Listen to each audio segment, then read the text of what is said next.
Can you hear me? Yes.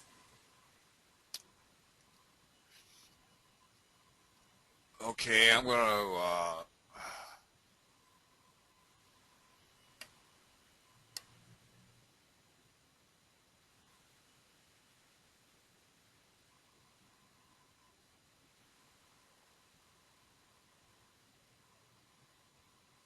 can you see my desktop? Not yet. I see a final draft. Ed Branch, there you go. Now I see your desktop. Okay, Hang up your phone. ask them if they have any questions about last week's the They letters. hear you. They hear what you're saying. We have one question on the board so far. Welcome everybody to AIB Radio's County Assemblies, Jean Blaine and Maria Janet, this 7th day of May 2011. Question, Jean, is, when we fill out the 8281, what kind of response should we expect from the bank or entity?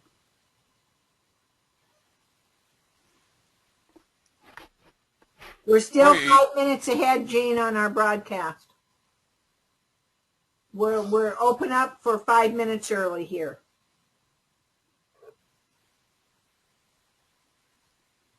Go ahead and answer the question. We'll take a few more questions before we get started. The purpose of 8281 is to establish yourself as the issuer of the security or the original issue discount. That's spelled out in Title 15, Section 77, CA8. Defines what an issuer is.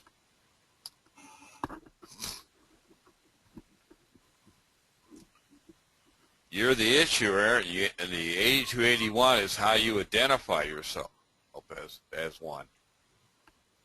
That's why you have to file the 8281.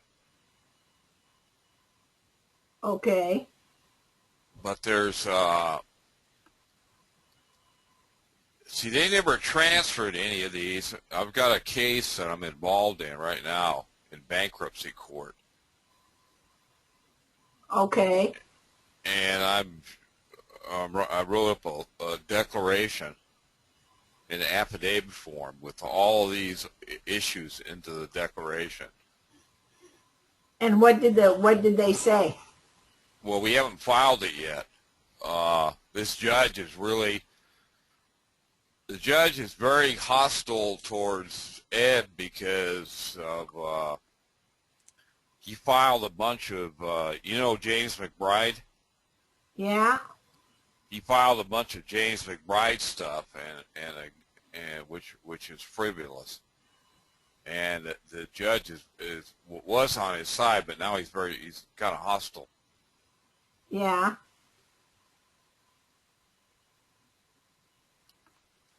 I want to file an adversary complaint.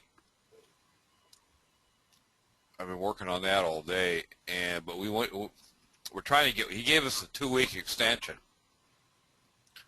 Well, I asked for 30 days, and the judge wants him to have an attorney. And see, they went into a Chapter 12 because it's farm property. But one of he has 3 properties, and one of the properties is a residence. The main property of the loan is a residential loan. The other one is lies together. They're all lumped together. One of them goes into default. They're all in default. Okay. So, talk a little bit about the trustee relationships and what's going on. What I found out is I called the U.S. Trustee's office, and I found out that all these trustees are bonded. And this one is being a real bitch. She's taking all of Ed's money. He makes money because he's a farmer. He grows crops, and he makes, $100,000. They confiscated. She's gotten confiscated $300,000 and she's not giving him any of the money. She's just sitting there holding all this money. Yeah. As part of this chapter 12, see? Okay. This is Bank of America. And the comptroller of currency has issued a cease and desist order to Bank of America on all residential loans. Right. We got the emails on that. Okay. We have a question. They also have a committee. You guys need to read the letter. In there, they have a foreclosure judicial committee. And they have to show that they're the owner of the note, and they can't do that. Okay. So we have a question here, Gene, about the template you said you're going to have 2 weeks ago. Is that ready? Template for what? Was the mortgage letter rogatory. Well, that's not done yet. It's not ready yet. Okay, so we don't have the template ready yet. It'll be ready next week. Okay. Question 3. I contacted my state treasurer for a QSIP number for my court case and got this reply. A QSIP refers to the identifying number for a specific stock issue. I don't see the connection with a court case. Please explain.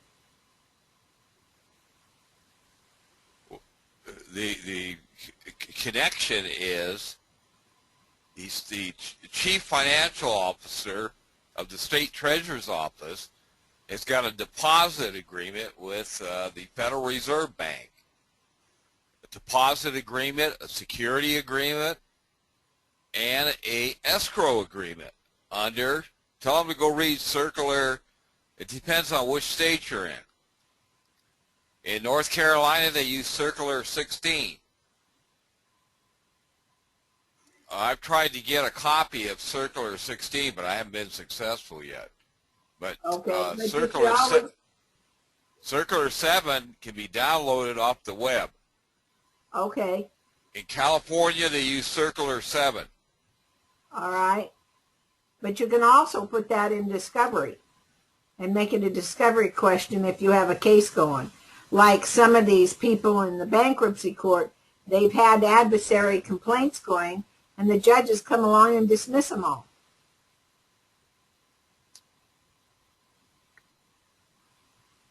So how do you stop a judge from dismissing your way other than going and filing an ordinary suit in district court, you know, in the federal court against the trustee and the judge and the bankruptcy people and the mortgage company CEO? And then go into discovery. Well, what are you arguing in the adversary complaint? Well, it's a foreclosure case. Yeah, but you guys need to, this may be a good time to go into that. If you want to go into it, I'll go into it. I have a copy of what there's certain things that have to be in an adversary complaint. And let me see if I can find there's a form. They have a form, and it tells you what has to be in the form. In the adversary, Yeah, this is online. This is I found this form online, and it's really good. I don't think we're even aware of a form. Is that the adversary form? Yeah, it's for an adversary. Yeah, it's a cover sheet. It's a cover sheet. No, it's not a cover sheet.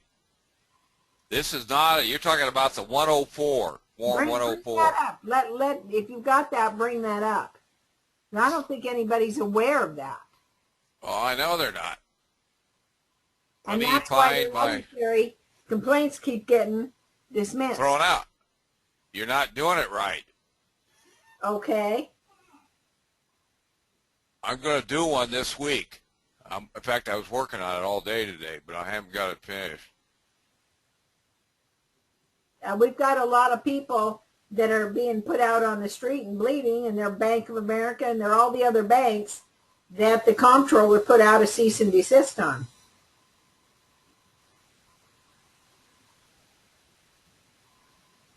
Okay, let's see. Where is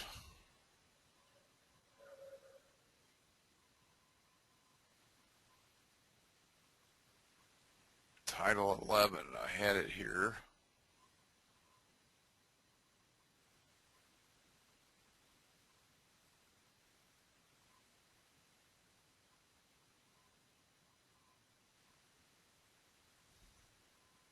Yeah, we all thought that an adversary complaint was much like a criminal complaint in the regular court.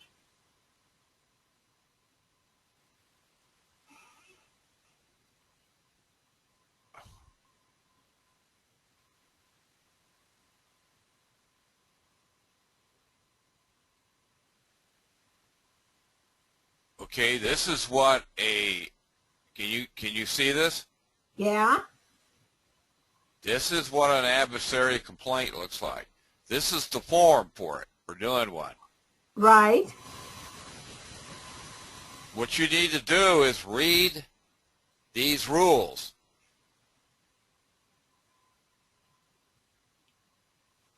And we're going to go into there. We're going to go in there and read these rules so you can see. But this is the form. Is under section. This is a bankruptcy preference under section 547.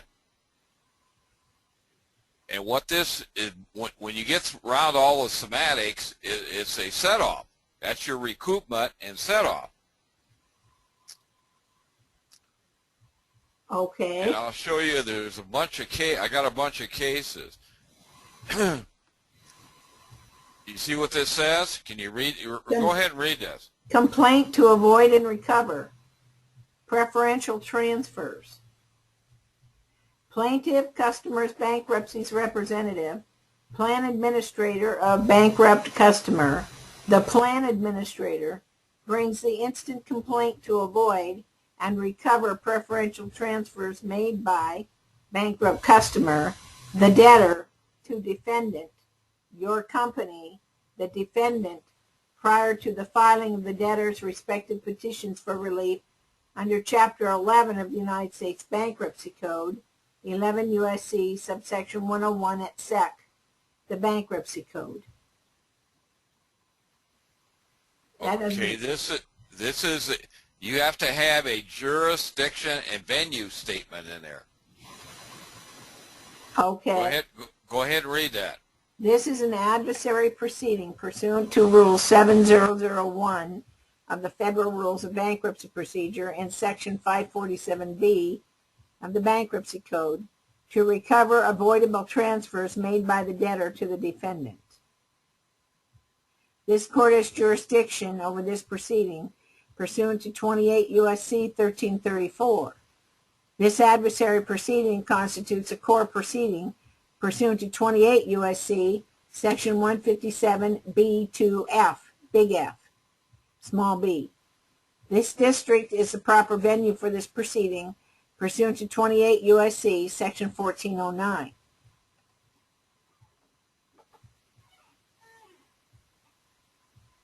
Then you have to put, read this.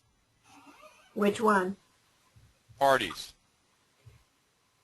Burbagged Wendell annotation. In multiple debtor bankruptcies, we cannot emphasize enough the importance of making sure that you advise your counsel if you contracted with or provided goods or services to more than one of the named debtors. The preference creditor collector may try and lump all the debtors together in making a preference claim. This may allow the preference creditor to avoid defenses and may damage your ability to prove defenses.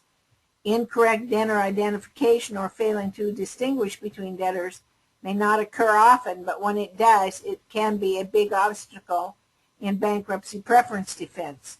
Explain some of that. Okay, what does this say? Remember I told you about 111.203? Do you remember that? Probably. It's in one that's on one of the webinars. Okay, let me show you what it says.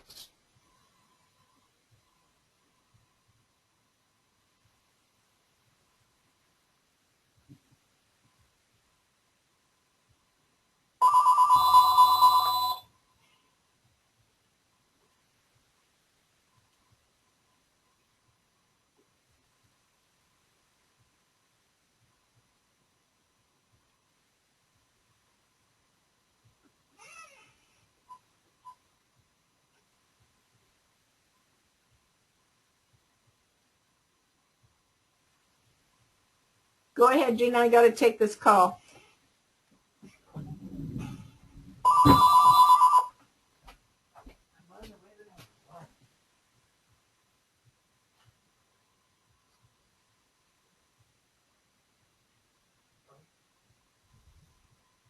Who is this? Okay. I'll try and go get it. We should cut it off at 5:30.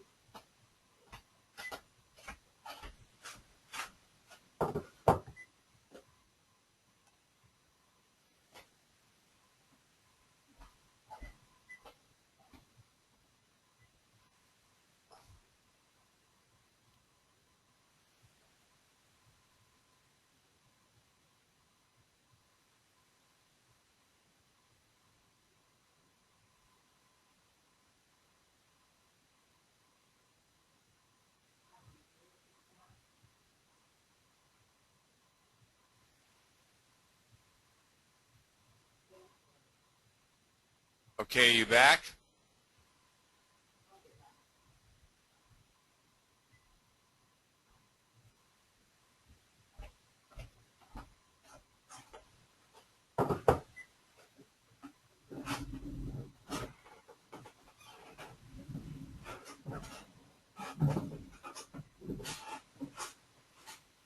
Are you there, Gene? Yeah, I'm here. Okay. I got one person Okay. to approve. I'll be right back to read.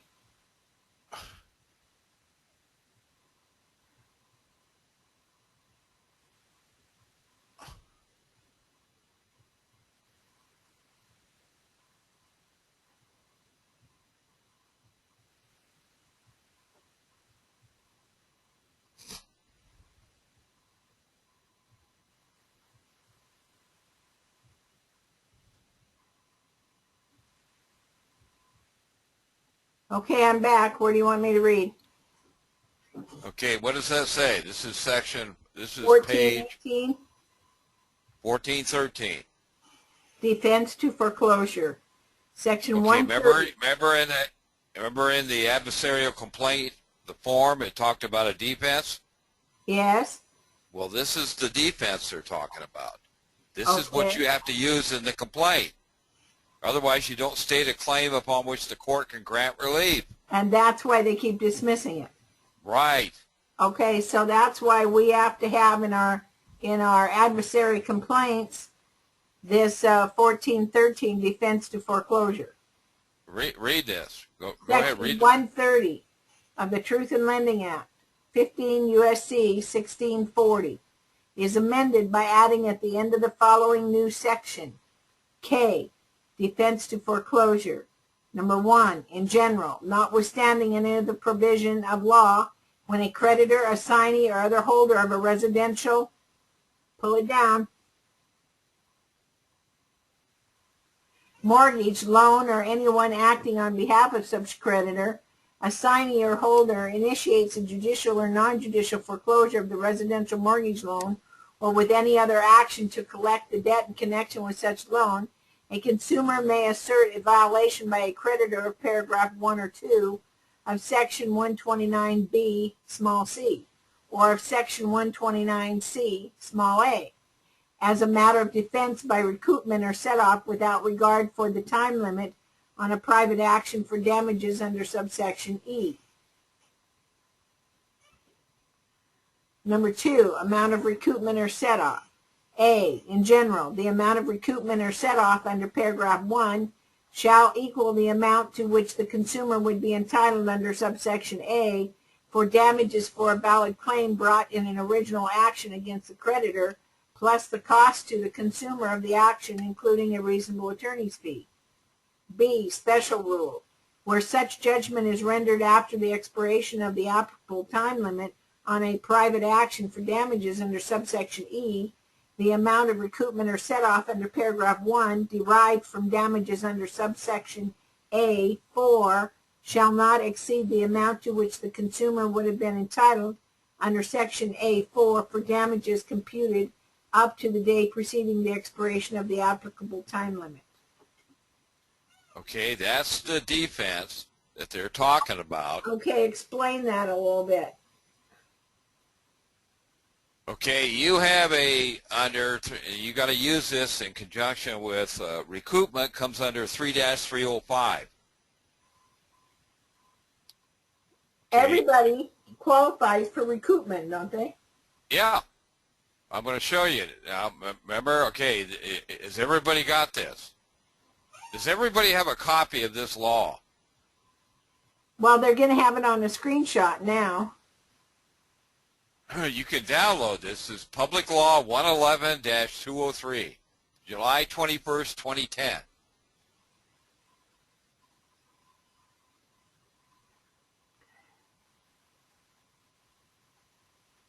But Okay. what they're referring to here, under the Uniform Commercial Code, I'm going to go in there to the Uniform Commercial Code, show you.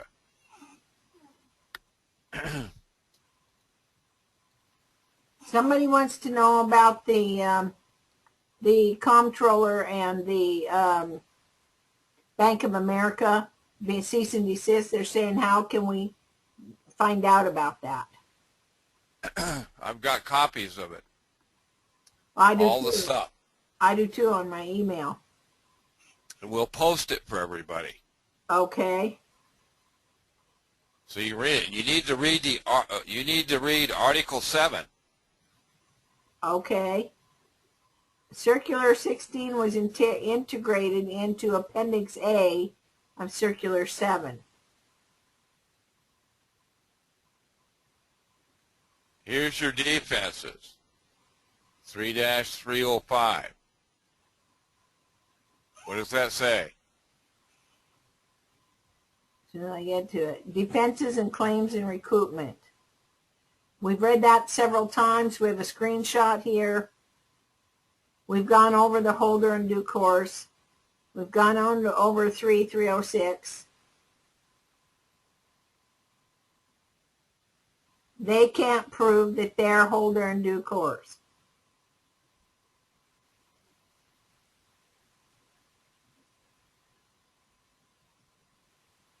So on their part, defense would be number 1.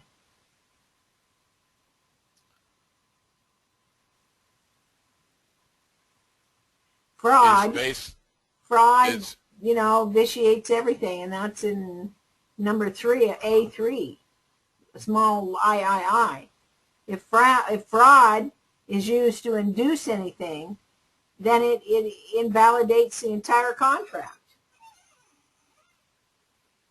Yeah. And so there's one of the simplest things you can say. There was fraud in the fact that they chose themselves to be beneficiaries when I'm the true beneficiary. They can't be holder. They can't prove that I'm the decedent. So how can they hold me liable if I've never taken liability for that decedent? I'm the beneficiary of the decedent's estate.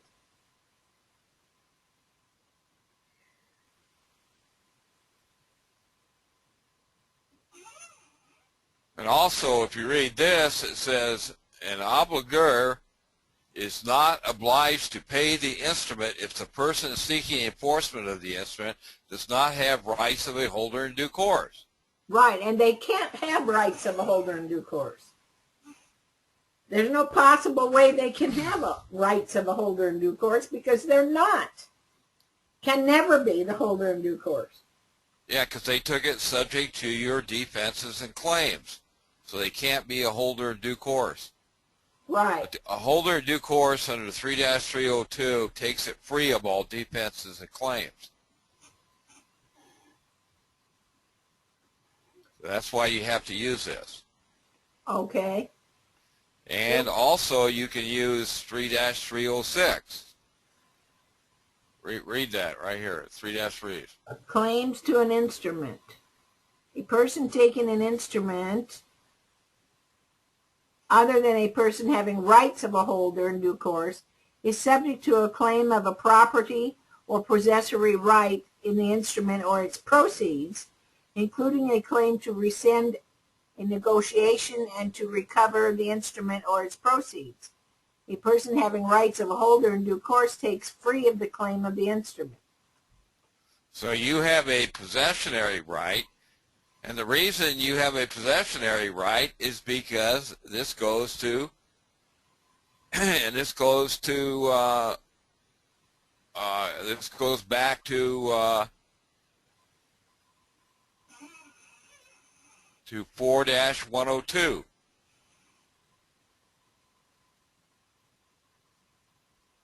Okay, so what should a person do that's been trying to get into the adversary court and they keep dismissing it? Well, you need to write this down. Applicability. Read this. What does that say? To the extent that items written within this article are also within Articles 3 and 6, 3 and 8, they are subject to those articles. If there is conflict, this article governs Article 3, but Article 6, that's 8. Article 8 governs this article. Okay, why does Article 8 govern 3? I don't know. Well, what is Article 8?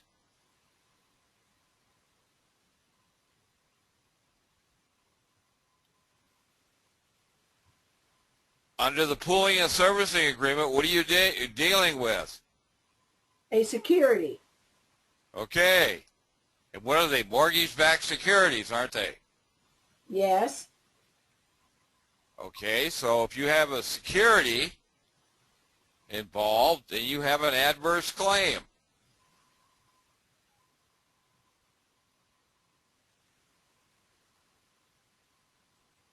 And what does it say?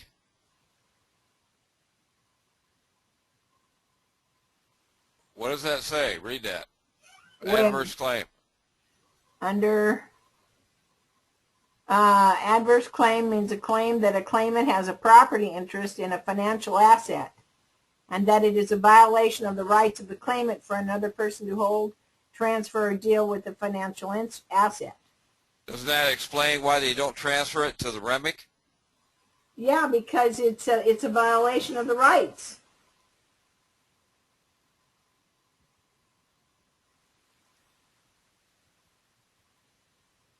Okay, so if you have an adverse claim, then you're an entitlement holder. What does that say? Okay, entitlement holder is a person identified in the records of a securities intermediary as a person having a security entitlement against the securities intermediary. If a person acquires a security entitlement by virtue of Section 8501B1, B2, or 3, that person is the entitlement holder. Okay, so what does 8-5051 say?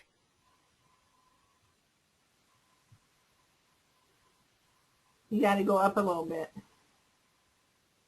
8-501. What does it say? Securities account acquisition of security entitlement from securities intermediary. Okay. What is B? Read B1 and 2. 1, 2, and 3. Except as otherwise provided in subsections D and E, a person acquires a security entitlement of a securities intermediary. One. If. It doesn't say it says if.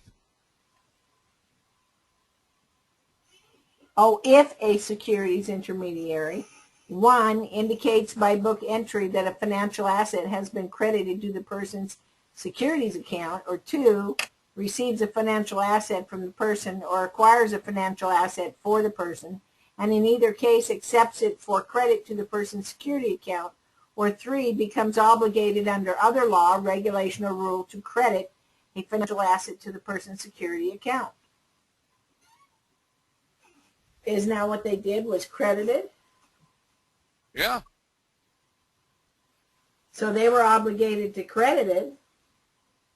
It belongs to the people. Yeah. Okay, question number 3.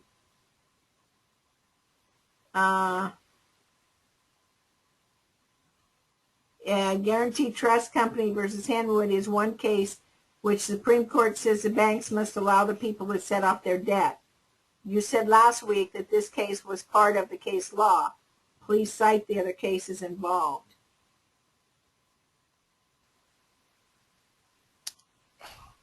Give me the name of the case. You got the site on it? No, they just typed Guaranty Trust Company versus Henwood. That's HAR 192. Okay.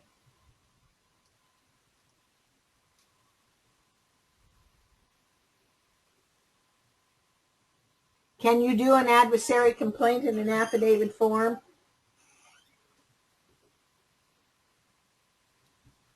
You said Guarantee, what was the name of it? Henwood Trust versus Company Guarantee Trust Company? versus Henwood.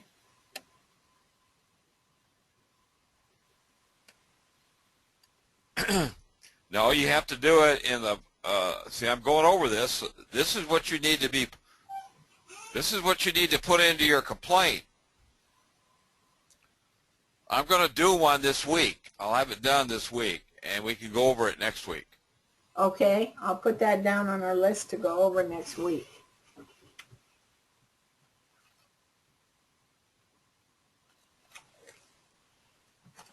But this shows, this is what you have to, that has to go in here.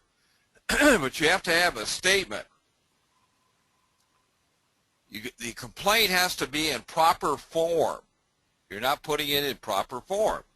So an affidavit won't work. No, that's not proper form. This is not an affidavit. Okay. So that's where we go back to this first screenshot that you were showing us, what needed to be in an adversary complaint. I'm going to give this out. This is, you put your, see where it says parties? Yeah. Here's your, up here is your jurisdiction and venue statement. These are the sections that give the court jurisdiction. Where? Jurisdiction and venue. It's section 547B. You need to read these sections. Okay. This is where that preference comes from. Okay. Voidable transfer. Well, they transferred the note, didn't they? Yeah. Okay, so that's a voidable transfer, isn't it? Because they could not transfer it because of your adverse claim. Remember, you're a third-party beneficiary to the pooling and servicing agreement. That's what that Horace versus LaSalle National Bank down in Alabama was decided March of 2011. Okay. One month ago. He said that the borrower was a third-party beneficiary.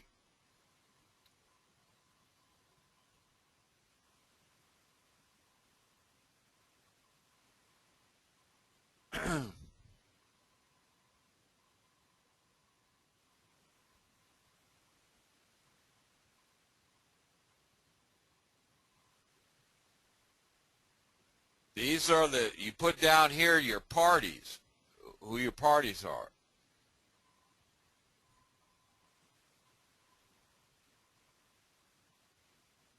This may allow the preference collector to avoid defenses and may damage your ability to prove defenses. Now, the defenses they were talking about are in 3-305, recoupment and set-off. Okay. But you have to understand what your defense is. Well, the defense is that they never transferred into the REMIC, and they brought fraud into the equation. Fraud vitiates everything, and they didn't pay the taxes on the REMIC. And we have set-off and recoupment under this 547B. It may damage your ability to prove defenses. Incorrect debtor identification or failing to distinguish between debtors may not occur often, but when it does, it can be a big obstacle in bankruptcy preference defense. Explain that.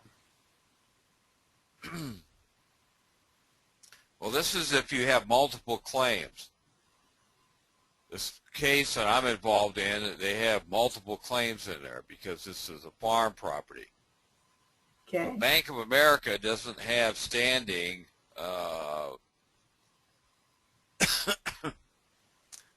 to bring a claim because they're not the holder in due course. Remember what it said under 3? Well, yeah, to be a holder, you take it without defenses, not being subject to any defenses. You're not a holder unless, if there's defenses, then you can't be a holder. That's right. Yeah. Okay, we have somebody here that wrote a pretty long question. I'll go back and read it. On the conditional acceptance, a local IRS agent is demanding we show up for an audit as non-filers. We sent 2 registered letters to the agent with a conditional acceptance signed in red ink. He answered by certified return mail that Congress gave him the authority and he doesn't have to answer us. He states he expects us in his office on Wednesday, signed his name in red. We sent each set certified letter, another conditional acceptance signed in red. Any suggestions as now how to get rid of this agent? We have 4 red labels from his envelopes. Have you filed tax returns? What is it he wants? Did he send you a tax bill? They want to do an audit. Have they been filing tax returns? They're not saying. I'll see if it goes further down on the questions. They're saying they signed as Grantler, Settler, Executor, Authorized Representative. There's a Supreme Court case stating that no one is bound to attend an audit from an IRS agent. We can't get on. Do you recall that one? It says that no one is bound to attend an audit from an IRS agent. Do you recall that one? Yeah, I recall it, but I don't know what the name of the case is. Okay. Boy, these questions are all over the place tonight. I think I'm just going to leave the questions go a minute and just pull it back in and get on track here. See, you have a preferential transfer. That's when you transferred the note to Bank of America, the security. That's a preferential? Yes. Excuse me.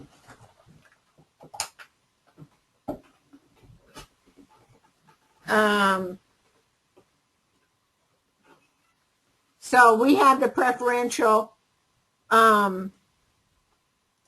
transfer. You made a preferential transfer of a security to Bank of America. Right. So when we did that, they can't claim a claim against us because we have the right of offset and set off. Right. So that's what you're, when you go into the adversary hearing with this form here, that's what you're telling the judge. Well, you have a right to avoid the transfer.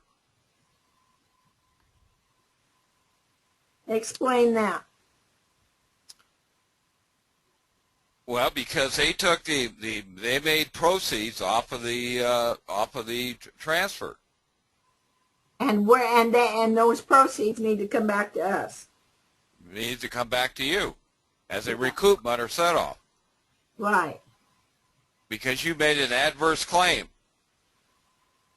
And the adverse claim is the adversarial complaint?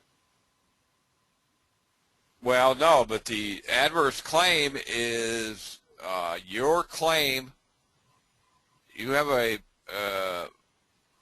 right to the proceeds, a possessory right in the instrument and its proceeds under 3-306. Remember, 8 controls 3 when it's includable in 3. Okay. And it's includable in 3 because it's a security.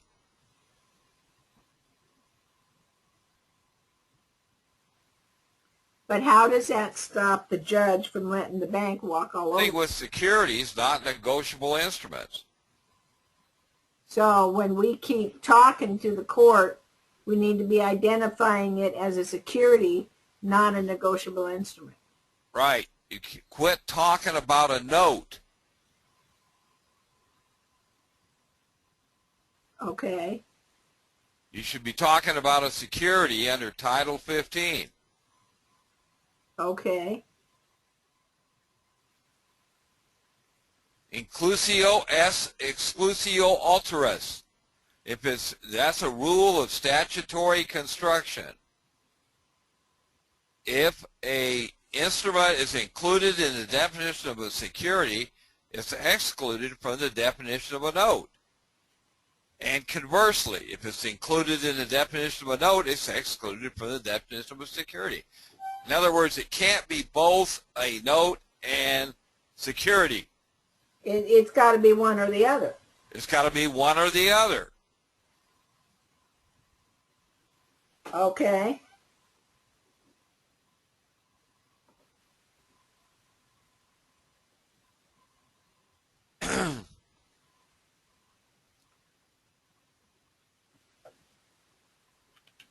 Payments by the debtors. Okay, so you made a payment, didn't you?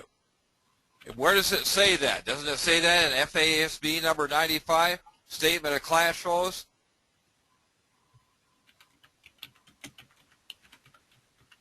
Yeah. In the manner and amount set forth in Exhibit 1, attached hereto. Payments by the debtors. Okay. They endorsed the security for payment. Pay to the order of. Okay.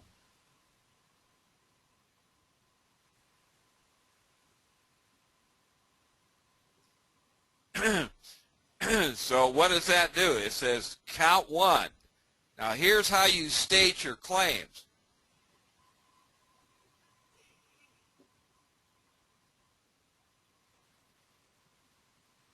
Okay. The See, following if you causes compare of the action. allegation, if you compare the allegations in count 1 with the facts that the trustee is required to prove, you will see that the paragraphs below practically are word for word taken from section 547B. Okay. So we're gonna click on here 547B. Over to the right a little bit, it should click on section. Go to the, there you go. Well, we read that up above, didn't we?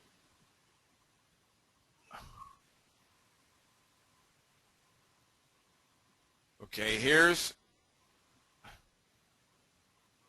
preferences. Section 547. Remember it said B? Yeah. Okay, here's B. Except as provided in subsection C and I of this section, the trustee may avoid any transfer of an interest of the debtor in property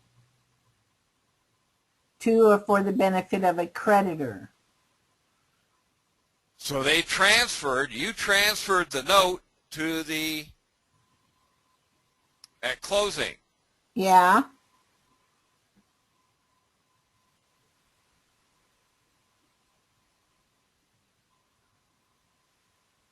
So the trustee may void the entire Transfer. Yeah, the transfer The which entire was made. loan. Yeah, so to what? To and for the benefit of a creditor. Okay, that's not a holder. Right? Yeah, so and it says that makes it when you endorsed it and before it was transferred, you had an antecedent debt owed by the debtor before just transfer was made. Explain that a little bit. Well, antecedent means What is an antecedent debt? that means that it's a debt. It's in. It's defined in. Let me find the definition here.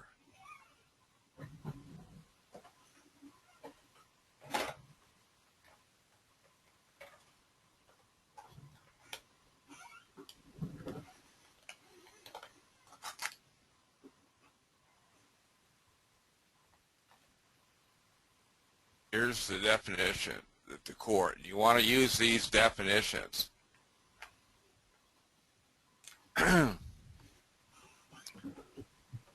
Okay, read this. This tells you what it is. The phrase antecedent debt is not defined in bankruptcy code. To understand the phrase requires something of its words to be understood separately. Just a minute, my control panel's in the way. It requires that each of its words be understood separately. Go ahead. Under the code, a debt is a liability on a claim. Section 101(12). A claim, in turn, is a right to payment, whether or not such right is reduced to judgment, liquidated, unliquidated, fixed, contingent, matured, unmatured, disputed, undisputed, legal, equitable, secured, or unsecured. Section 101(5). Simply, a debt is any obligation of the debtor. The term antecedent means comes before. So antecedent debt means an obligation that comes before a transfer. The plainest example is when you receive a payment against what you already are owed at the time of the payment. So at the time they deposited, you made a payment to the bank.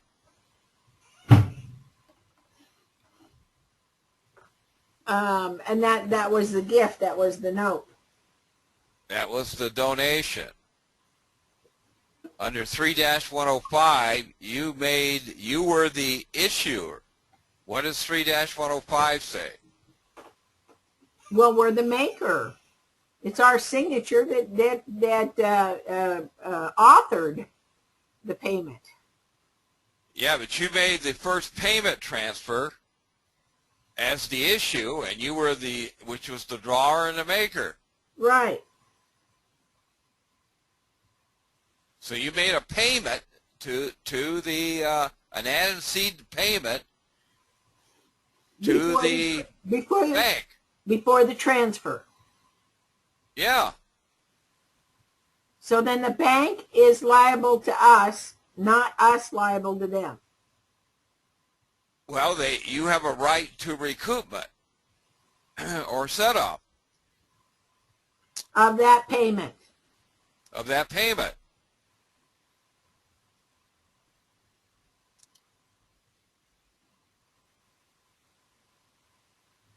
You see how reading this clicking on this, and see it tells you in here, defines you, it explains what's going on.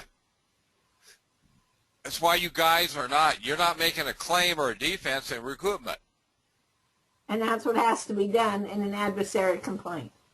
Right. Isn't that what it says? This came off a bankruptcy website. Yeah.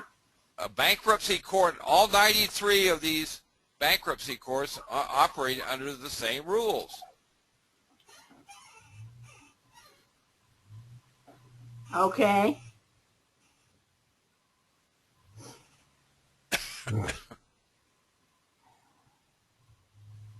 Now this also says that you have, this section here says that you have a right.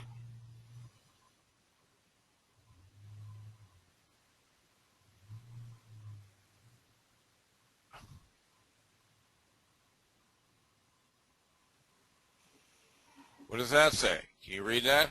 Which one? Set off? Yeah, this is section 553. Read what it says.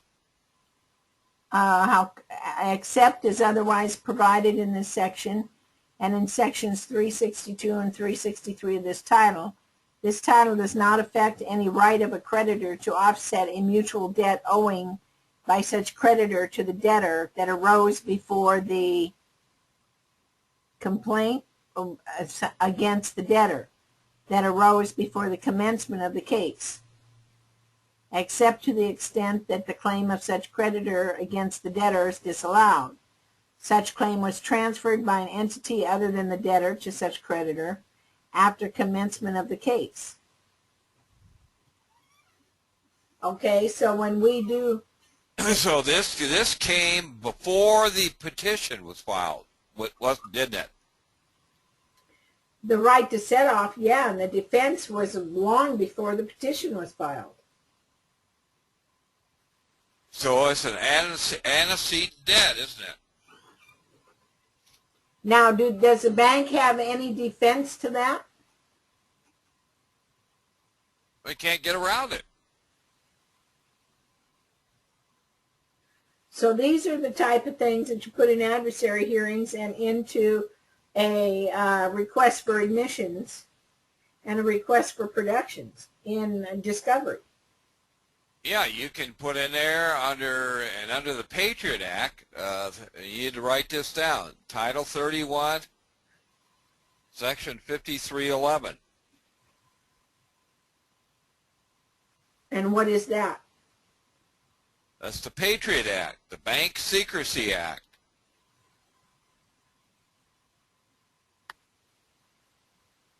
We went over that last week. Okay, you need to start writing this stuff down. And the Treasury regulation that governs the Bank Secrecy Act is Treasury Regulation 103.11. And what it says is that they have to file currency money instrument reports, CMIRs, transportation reports.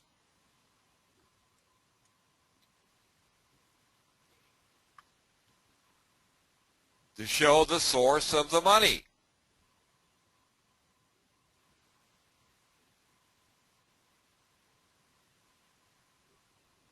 This is how you prove your case. Okay, so when you send the trustee the notice of the current comptroller of the currency report and that law that said Bank of America was to cease and desist, and Bank of America still scheduled the sale. What do you do then? I would contact the comptroller of currency. That's where we really need to be making, when these adversary complaints are dismissed, we need to be sending notice to the comptroller of the currency under a complaint to them under all of these violations that they're doing.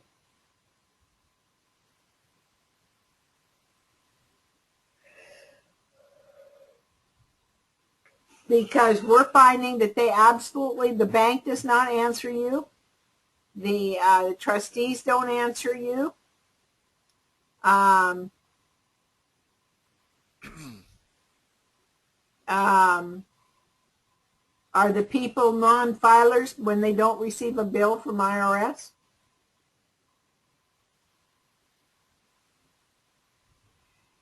There's one here. Can we use the JAG to put the judge and prosecutor in order in the IRS cause because we are the beneficiaries? The JAG Here's a video that tells you how to put an adversarial complaint together. Do you want me to run this?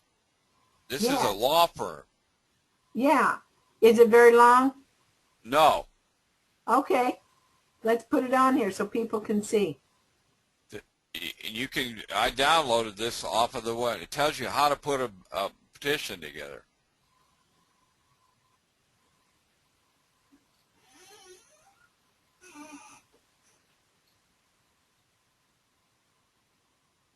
Can you hear it all right?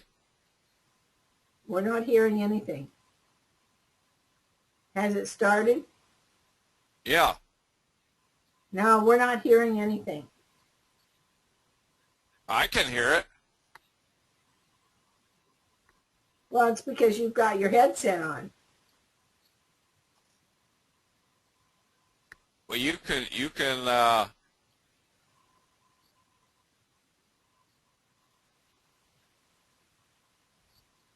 just let it go through and we'll get the screenshots and maybe someone will be able to go in on that link on the first screenshot.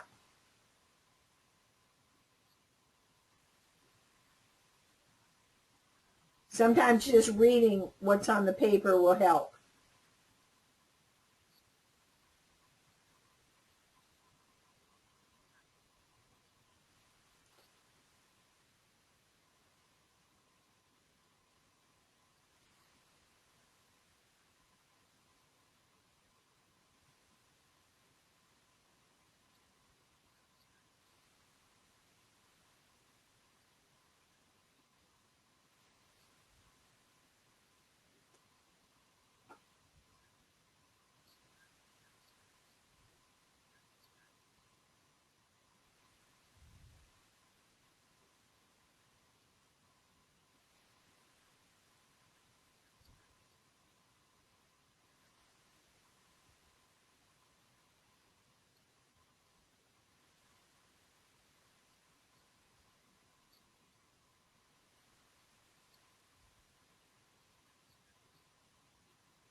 While that's going through that, we have a question here. The 8281. The 8281 is not a note. So why do you think it's the note? Why do I think what? No, this person that wrote this question says the 8281 is a note, right? No, it's not. It's a form. It's a form. Tax form. For 8281. It's not a note.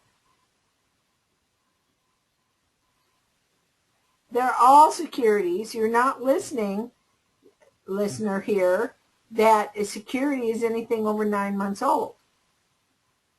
So whether it's conveyed into the trust or not doesn't make any difference.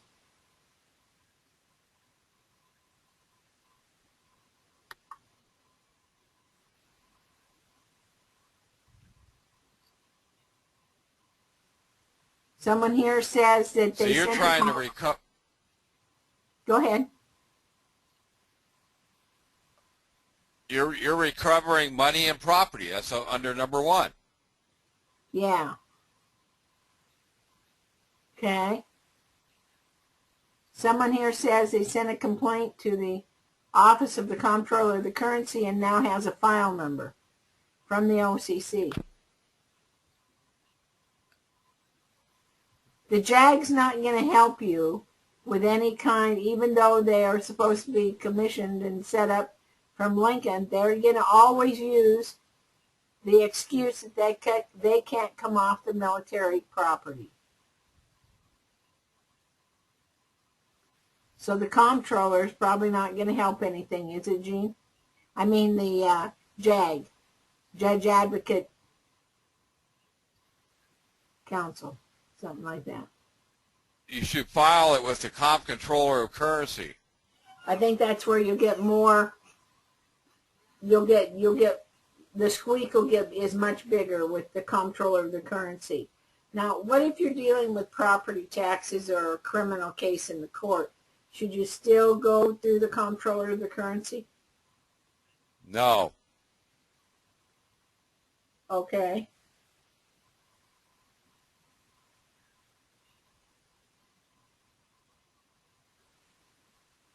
Can you see my screen? Yep, everybody's watching it. You should watch this video and take notes. There's the caption. This is how you caption your complaint. Right.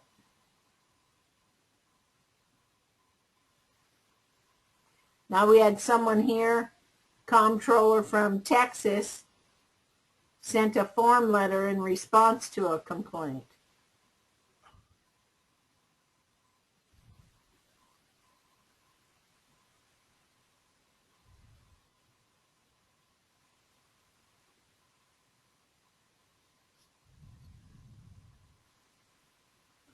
We have go to webinar will not broadcast video volume.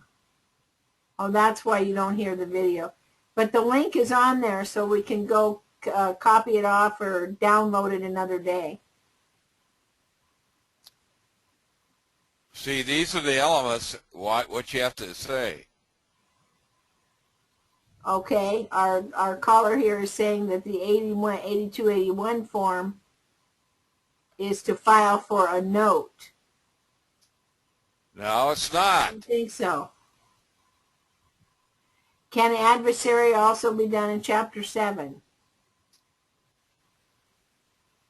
Oh, Yes. it says here that this Burba Weddle is available by Google. If you just Google Burba Weddle, you'll get that, what you're showing on the screen. I got this off a bankruptcy website. Adversary is usually tailored for bankruptcy court.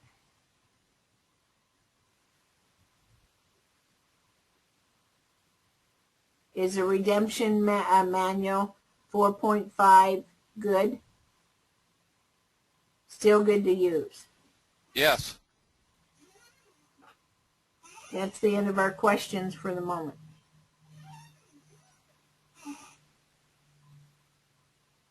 Okay, we're going to go back to, but that shows you how to, this shows you how to put a bankruptcy complaint together.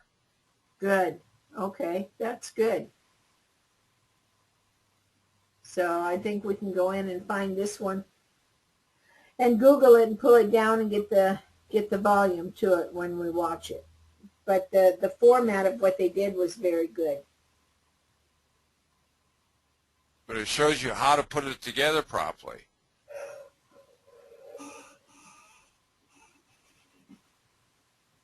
Okay, now we're back to this is the form. This shows you how to lay it out. If you didn't get all that from the video, then you can use this. This is an actual complaint. Right.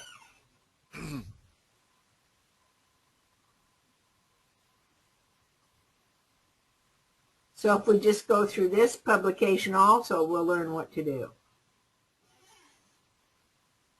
So if you recently had an adversary complaint dismissed, could you not go back in on a reconsideration if the time has not run?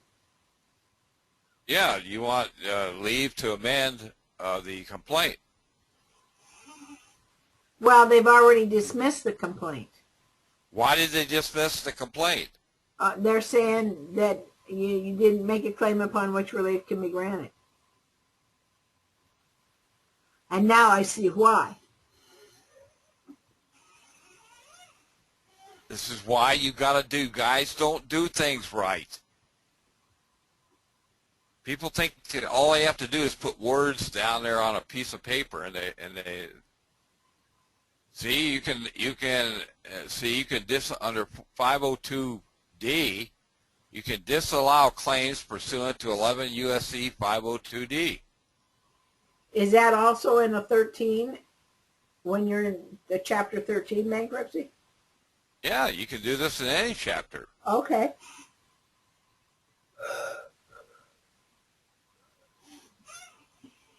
So what a person ought to do is when they file bankruptcy, they need to go directly into adversary. Right. At the same time. And you need to file a B10 form. Why would the debtor do a B10 form? Under this 502D? Well, let me show you. You guys got to start reading stuff. That's why you're not getting a remedy.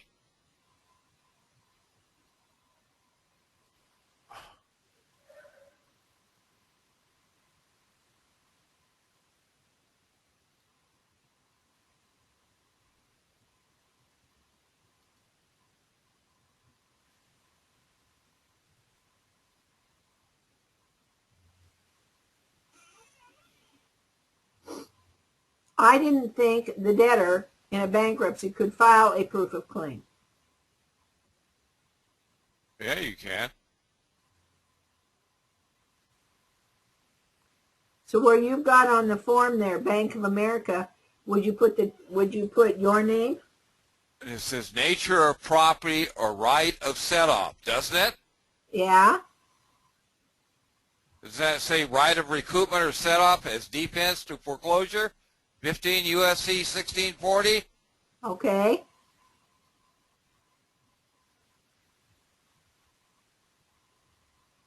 But up above you have Bank of America. Why would you have Bank of America in the debtor position? Well, because they're the ones that owe the claim. You become the plaintiff and they become the defendant in an adverse. In an adversary complaint, they become the defendant and you become the plaintiff. You become the creditor and they become the debtor. How can you win anything at bankruptcy court unless you're a creditor? Well, that's true. Well, you're not establishing that you're a claim upon which the court can grant relief. So this B210 would be just in the adversary here complaint part of the bankruptcy, Right? not in the regular bankruptcy. And you gotta file this with it. I'm going to have one all done next week. Okay. It says nature of property, secured claim, nature of property or right of set-off. Yeah.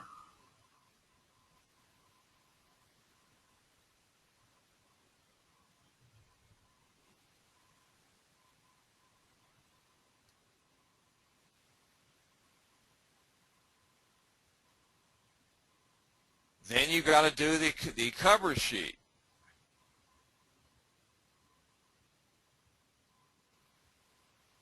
I'll have all this done next week. Okay, so okay. Here's the cover sheet. Here's the cover sheet you got to do. You're going to have this ready so our listeners can have it before next Saturday? Yeah. Okay.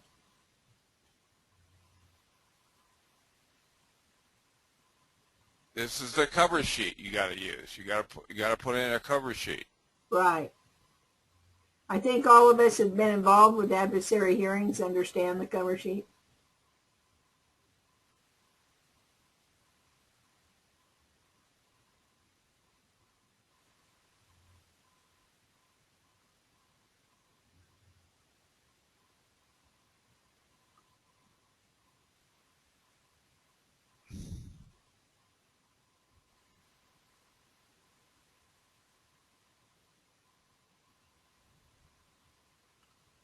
See, this is you got to put down,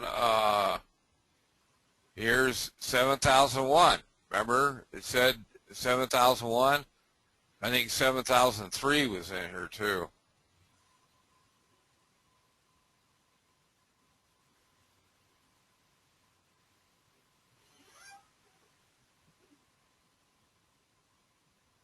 but you're recovering money and property. You have a possessionary right and a possessionary and property right in the instrument or its proceeds. Okay. Why do you have it? Because you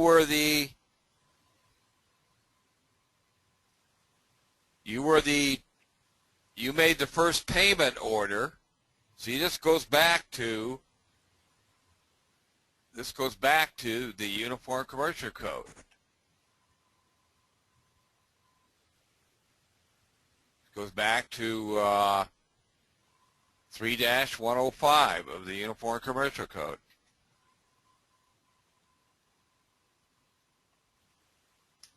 You need to write these sections down.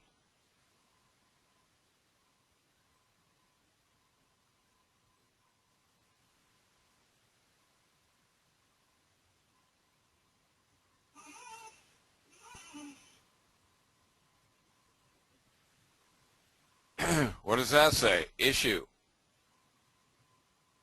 Issue means the first delivery of an instrument containing an acknowledgement by a bank that a sum of money has been received by the bank and a promise by the bank to repay the sum of money.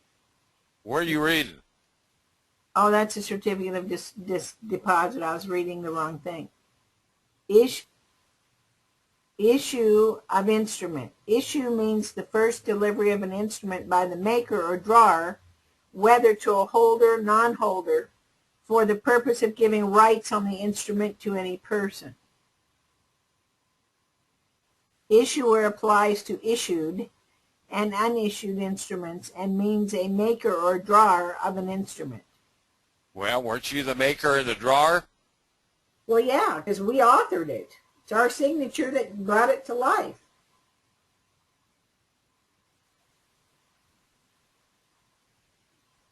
Okay, what is this? Read this. E. E. An instrument is a note if it is a promise and is a draft if it is an order. If an instrument falls within the definition of both note and draft, a person entitled to enforce the instrument may treat it as either.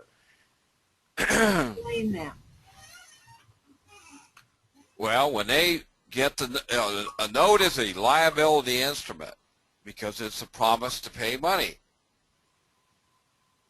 If they endorse the note on the front or the back, pay to the order of, that's now an order to pay or a draft. It's no longer a liability instrument. Okay. So that's what that's saying. It's a draft. If it falls within the definition of both note and draft, person entitled to enforce the instrument may treat it as either. Well, they treated it as a draft because they endorsed it for payment. Okay. That's what they used to pay the seller.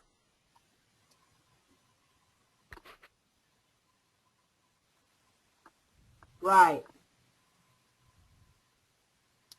They're debtors in possession under a Chapter 11 reorganization, acting as debtors to the bank, acting as trustees to the bankrupt estate. And that's why they have to give it back to you. That's right.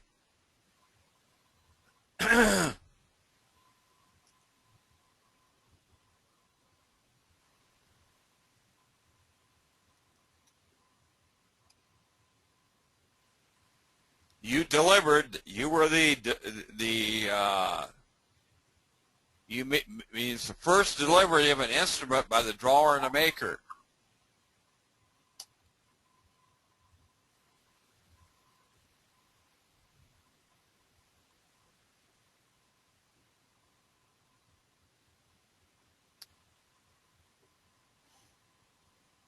Now you go over here to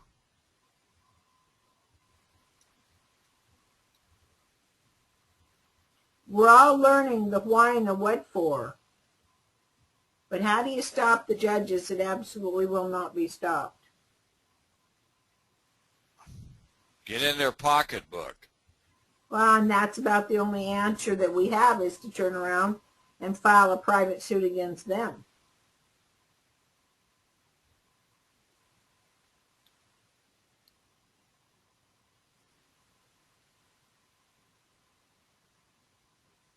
File an adverse claim with the court. Yeah. So, but don't you have to have an active case to put that into? Well, we were talking about having a case. If you got a judge, if you're in front of a judge, you've got a case. Go ask them for the deposit agreement and the security agreement and the escrow agreement. I still have that outstanding on my discovery. Nobody's answered anything. I wonder why. We know they can't really answer it. But they keep moving their cases ahead regardless. Put a lien on them. Do a UCC1. Well, we have some people that did that, and now they're looking at 30 years in prison. How do you get rid of that to go back to square one and correct any mistakes that you did? Well, you're saying somebody did that. You show me somebody that did it right and is looking at... I didn't say it was right. I said now they're looking at 30 years of prison because for what? they came in and charged them with filing false instruments. They did have some errors. Well, I haven't seen the paperwork, so I can't tell you what they did wrong. Send me the paperwork, and I'll tell you what you did wrong. Send you a copy of their lien? Yeah. Okay, and then how would you go back and correct it? Do it right. Turn around and resubmit it in the correct form? Put the lien. You know who underwrites these court judgments? PIMCO bonds. Yeah.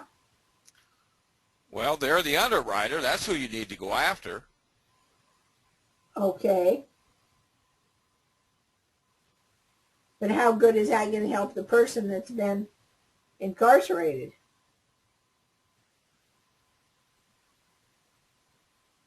Well, you're responsible for what you do. This is why you got to do things right. Instead of listening to all these people that are telling people to go out there and put lien judges and do all that stuff. It's not the judge that's the problem. It's the people. They're not doing things right. Well, that's true. We don't have very good instruction booklets, and we don't know where to go look. Okay, what does this say? Read this. Originator. Originator means the sender of the first payment order in a funds transfer. Okay, what is a payment order? Well, that's like the money order, pay to the order of, isn't it? Yeah, means an instruction of a sender to a receiving bank transmitted orally or in writing to pay or cause another bank to pay a fixed or terminal amount of money to a beneficiary.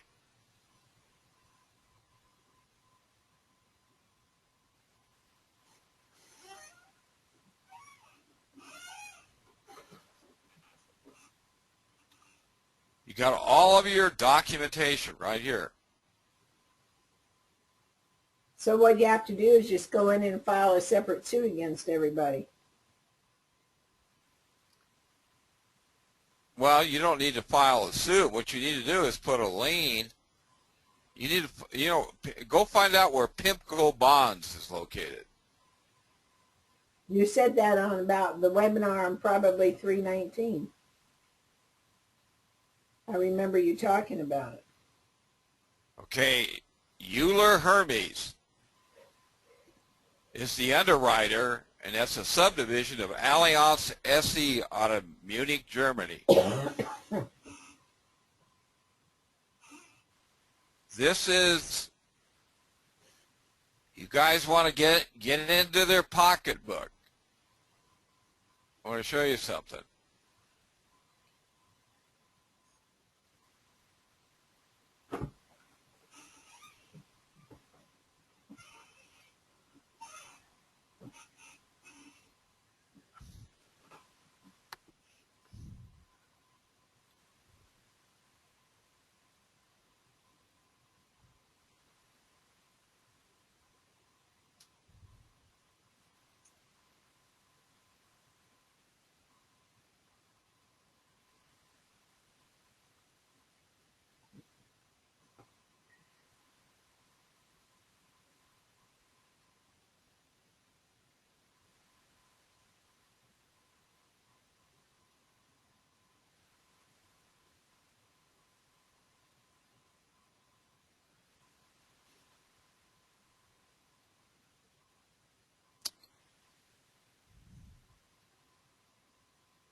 This is the insurance company.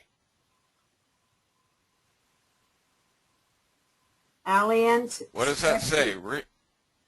One of the world's biggest Read that. insurers. Allianz SE offers a range of insurance products and services, including life, health, and property casualty coverage for individuals and businesses, through some 100 subsidiaries and affiliates operating all over the globe. Though its key markets are France, Germany,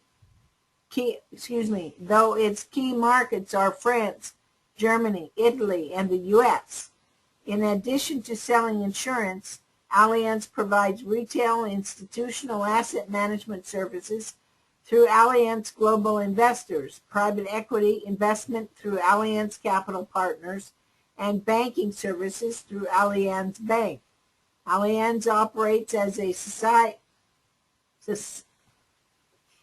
Societies Europea, a joint stock company that is ruled by European Union standards. This is and PIMCO Bonds is a subsidiary. Huh? Is a subsidiary? Yeah, PIMCO Bonds is a subdivision of this.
This is their website here. Okay. PIMCO, P-I-M-C-O. This company is the U.S. arm of Allianz SE.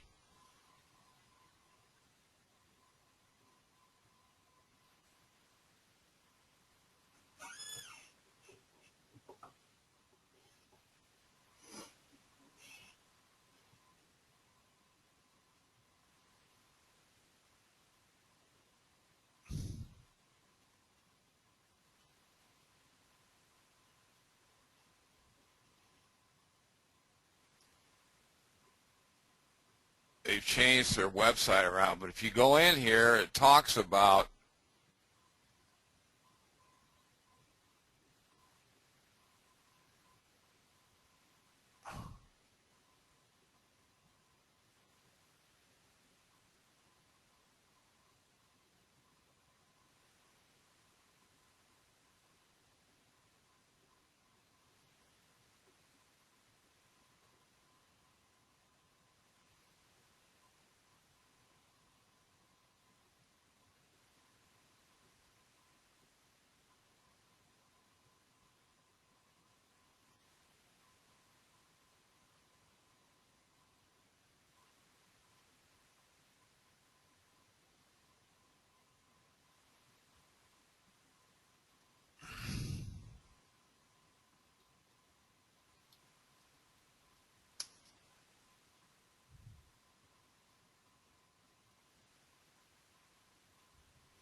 So PIMCO bonds and funds are the ones that underwrite everything in the world. they underwrite down in Bradstreet. Okay. What's that got to do with the individual homeowner? Well, that's who underwrites. All these courts have a DUNS number.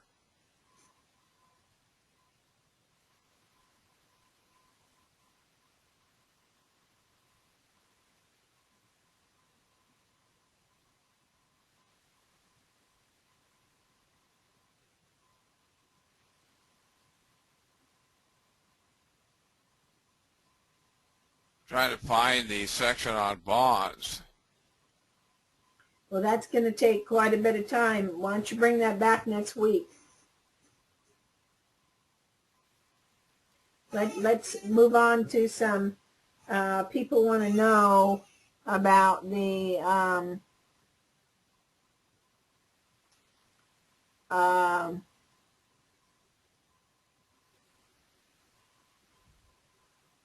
how you bring this back, and really is the adversary complaint one of the only ways to When you're in bankruptcy court, it is. Right, but what if you're not in bankruptcy court, or maybe they have made a ruling that you can't file for 120 days? If you've tried to refile bankruptcy in adversary hearings 2 or 3 times. You can't go back into that. You have to go right back into a regular, ordinary federal court case. Well, the only advantage of being in bankruptcy court is that you have an automatic stay when you go into bankruptcy. These judges are lifting these stays left and right. In bankruptcy court?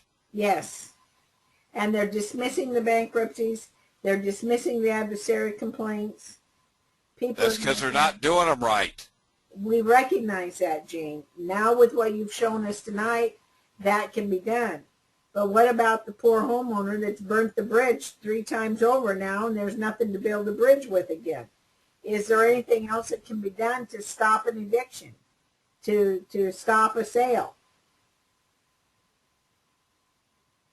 Well, you can file an action in federal court or state court. Right, it would have all the same elements that you had in the bankruptcy and the adversary. You would still have all the same questions. You can't do an adversarial complaint in federal district court. You can only do that in bankruptcy court. Are you saying only recoupment is available in the bankruptcy court? No. But recoupment and set-off are defenses. You can use defenses in any court. You don't have to. You can only do an adversary complaint in bankruptcy court. You can't do it in a district court. Well, yeah, because that's a bankruptcy type filing. But what do you do if you don't have bankruptcy available to you? You can't get at the adversary hearing. Well, then you have to do a complaint for set off and recoupment. Would that be also a quiet title? You could do that in a quiet title, yeah. Because the questions really should not change. If the bank is not holder and you have a defense of a recoupment and set off, it shouldn't matter where you bring that defense up.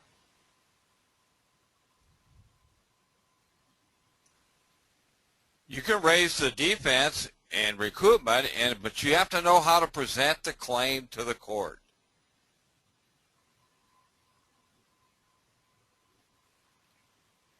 That's where people run into trouble, because the bankruptcy court has their format. The U.S. federal court has their format. It's all the same issues. When you do a pleading, you have to do a short, people write books. I've seen complaints that are 300, they do a treatise.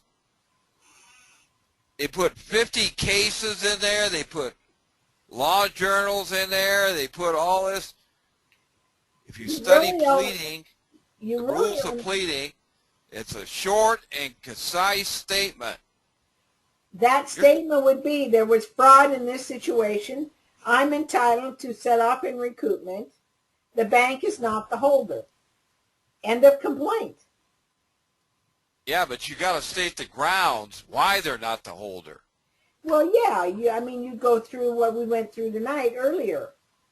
They're not the holder because they took that loan, so to speak, subject to my defenses.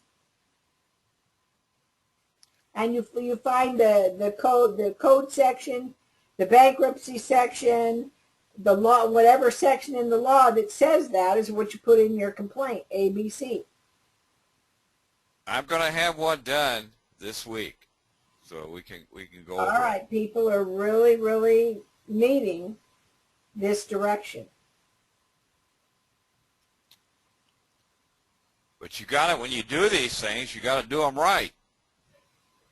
Well, Gene, a lot of people have not gone to law school to figure out whether the recipe is in cursive or Arabic or printing. You got to have you got form books that show you this is what attorneys do. They use form books. And what they do is they use a form book to put the like that, what I showed you, that adversary proceeding. Yeah. Or adversary complaint. That's Okay. a form that shows you how to put it together.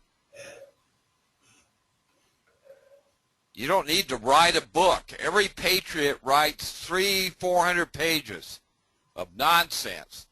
The judge never reads it.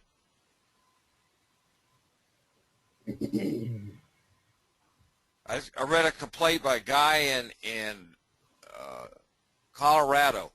It was 300 pages long.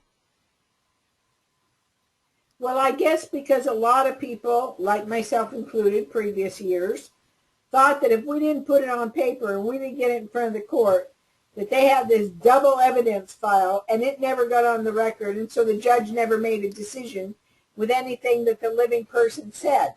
We all recognize that the living person cannot be seen by the judge or heard by the judge, so how do you get the crap before him? You go to use an attorney, they sell you down the river because they have to. You go in by yourself, they don't see you or hear you. You're kind of sunk either way you go.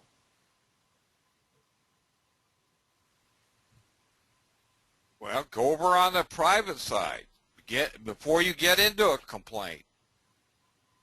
Well, that's what people have been attempting to do with the money order process, with the conditional acceptance process. I mean, what right does a judge have to have anybody removed from a courtroom that's doing a conditional acceptance? Well, I wasn't there, so I don't know what took place. A simple conditional acceptance, and the judge said stop, and the person did not. and they removed him from the courtroom.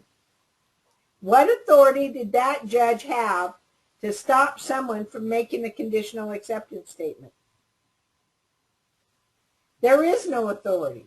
There is nothing. Well, you need to go after his bond. You keep defeating yourself by I tell you what to do, and you say, but somebody did this and they got thrown in jail. That's because they're not doing it right. A lot of people need some examples to lead them down the right path. You need to challenge these, like I just did I'll show you a letter. Here, I just did a letter today. I sent this out today. This is an account I had with Sears. You're not going to believe this. This is 30 years ago. Okay. This is 30 years ago.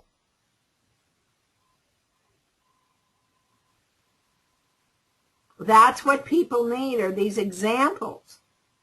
This is a letter that I wrote today. It went out today. This is a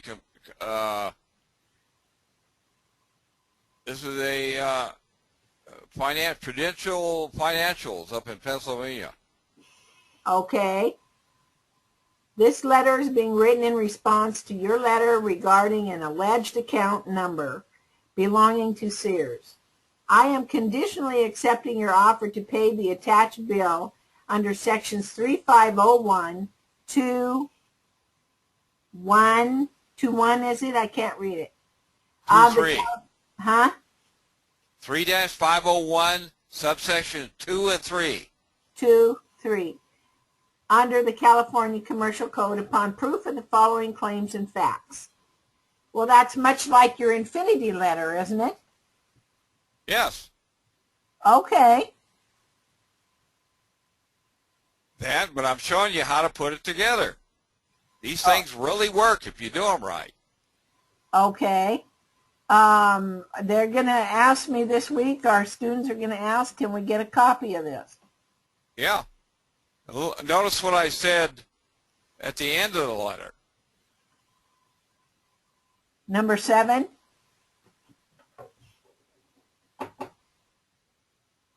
Let me put my screen down here. You are required. Let me get down here.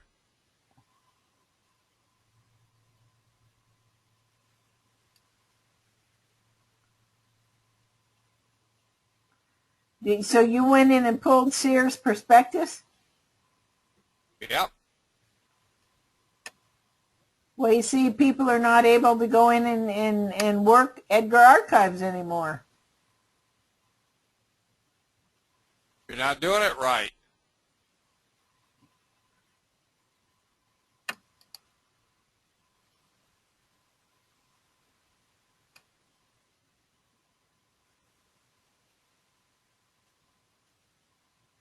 Let me,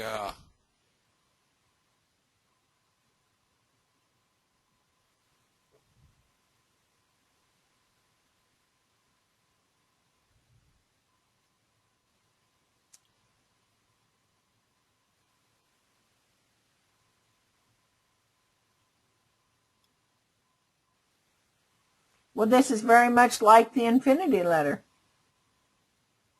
this difference is that. What does that say? Read that right there. What am I reading? Point. Right here. Right where? Okay.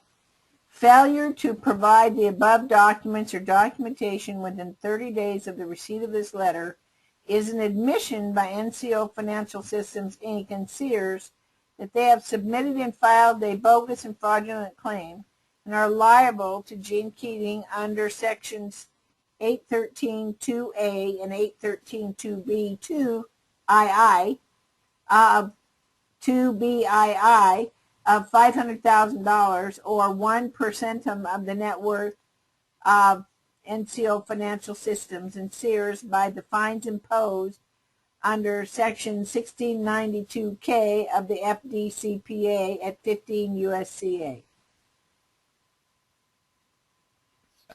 I'll explain that.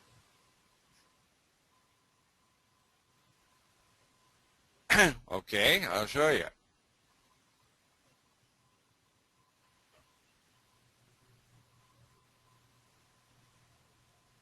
So now I'm going to put down letter to Sears on my little list here.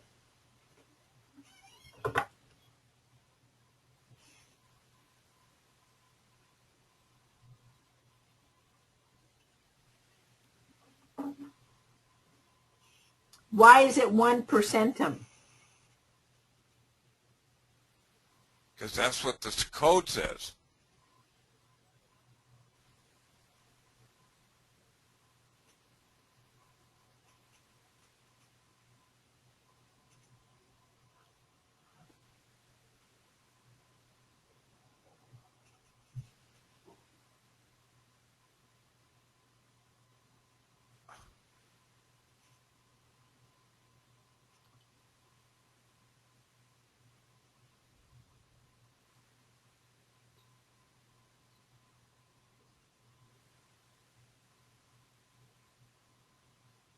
This is, you guys need to write this down.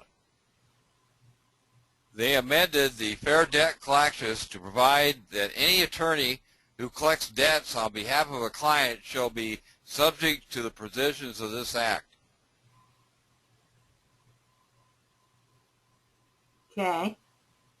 Because they're private debt collectors, they're not acting as attorneys. So if they're acting for any client that they have to try and collect any kind of a judgment, let's say like this, or even a child support judgment, or a maintenance judgment, or attorney's fee judgment, they're acting as debt collectors rather than an attorney. Right. They just had a case here in California. They settled for $500,000. What was that case?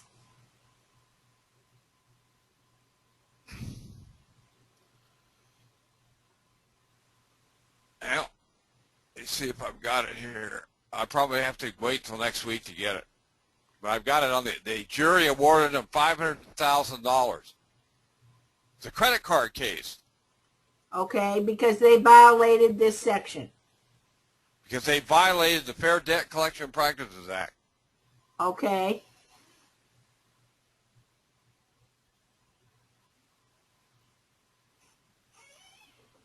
I think this is the case here.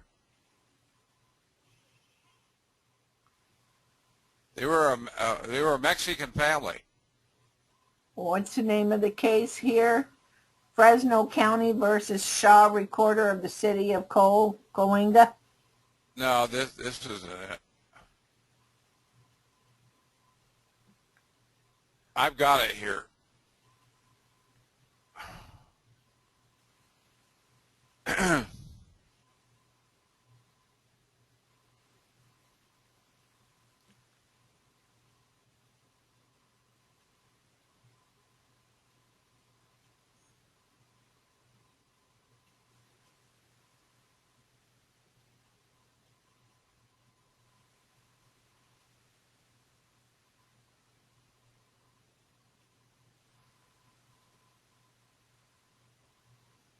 What does that say? It doesn't. Any case of any action by an individual, such additional damages as a court may allow, but in the case of a class action, it doesn't say anything there.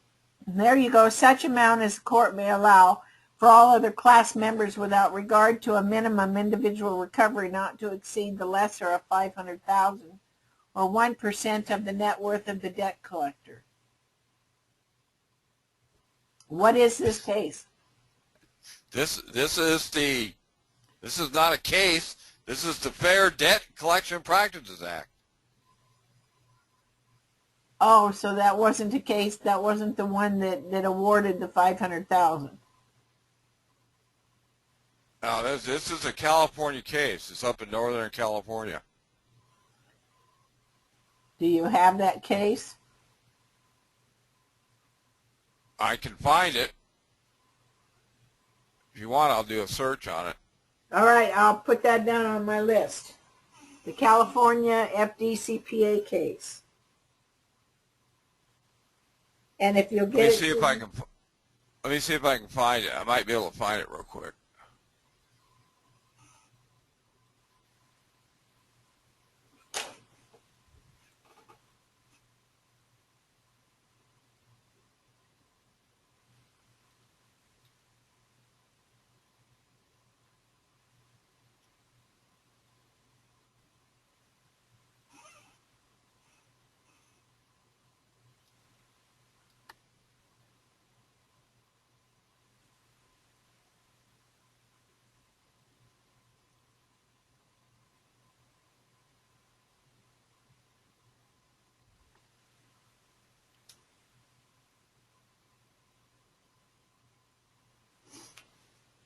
Here it is, where? right here. Okay, put it up on a screenshot so we can get a screenshot. What does it say? California couple awarded $500,000 in FDCPA case. But it doesn't say the name of the case. Read it.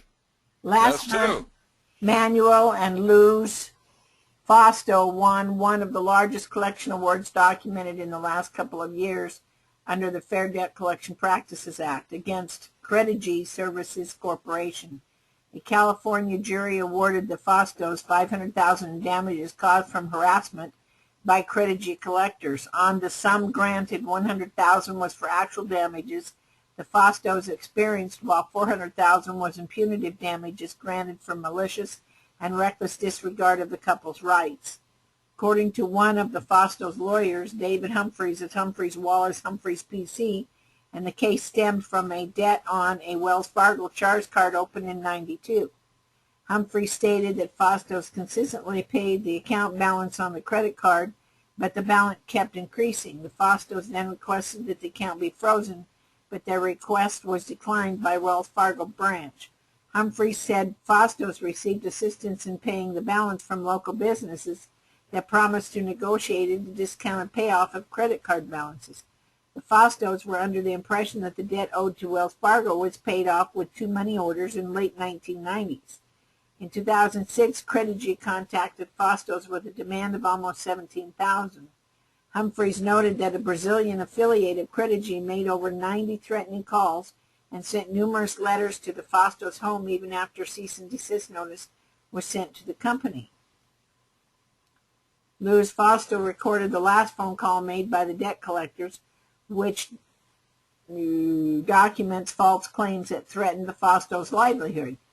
Credigy countersued the Faustos on the basis that the debt collection call was confidential. Humphrey said Credigy collection efforts did not end until a lawsuit was filed. Humphreys claimed that the jury award was the largest given to a consumer in a case brought under FDCPA. Manny Neuberger, an attorney for debt collector, fears that consumer lawyers may make the false assumption that all juries will award large damages because it was awarded in this case. The Faustos case is fact-specific. Neuberger stated, in the vast majority of cases, there is little or no evidence of actual damages presented by the consumer. That is one reason why. Huh? That's because they don't deny, they don't make them produce the debt. Right. That is one reason why other debt collection lawyers are not willing to let the verdict in this case affect their evaluation of other cases. You watch how fast these, I bet you they never answer me. Okay. This isn't the first time I've done this. Well, this is what we're doing with our conditional acceptances and what we're doing with our requests for This is what you should be doing on these mortgage foreclosure cases. Say that again. You should again. be doing these letters on these mortgage so it doesn't get into default. Remember, it was in default at closing because they didn't transfer the documents till they did a prohibited transaction. Right. So that's what the homeowners need to be going back after these banks and these lawyers for, committing a prohibited transaction. They cannot foreclose on property that's not declared foreclosure property by a tax return. And that's what we went over. I think that was back on 416. Yeah, but do you know why they can't do that? Well, we went through all of the code sections there that said why they can't do that. They have to transfer the note and the deed together into the trust and file a tax return before any property can become a foreclosure property. Why do they have to file a tax return? In order to claim and apply for the exemption of tax-exempt status. Okay, that's number one. Why do they have to declare it foreclosure property before they can foreclose on the property by filing a tax return? What has that got to do with foreclosure? Refresh everybody's memory. Well, doesn't that tell you it's a tax issue? Now you need to ask yourself a question. Why is it a tax issue? Because they got the gift. They got the donation. And they didn't pay the taxes on the donation. They didn't pay the capital transfer tax. Right, on the donation. It's not the tax on the donation, it's the tax on the transfer from the homeowner to the bank, right? Right, it's a capital transfer tax. From the homeowner to the bank. Not the other way around. And when they do that's why they call it a forfeiture. How can it be a forfeiture if they didn't pay the transfer tax of the donation into their pocket? How can that be a forfeiture? Well, because they're making you pay the tax by forfeiting the property. Remember, you're the donor. Okay, but the So you have to order them to pay the tax, then you can deduct it from their estate. Okay, I have an actual case that says that. What IRS is that case?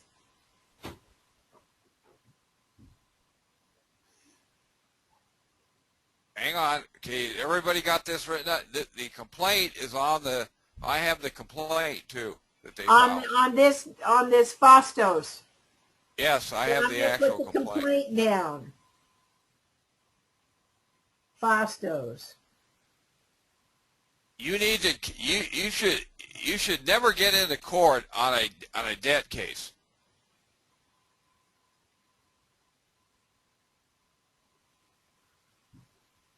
Well, they just keep coming after you and after you and after you. They don't come after me. Well, it's true. We have to learn to do our administrative process before anything gets to court. If you do your proper administrative process before you get to court, you'll never get to court. Okay, tax cases.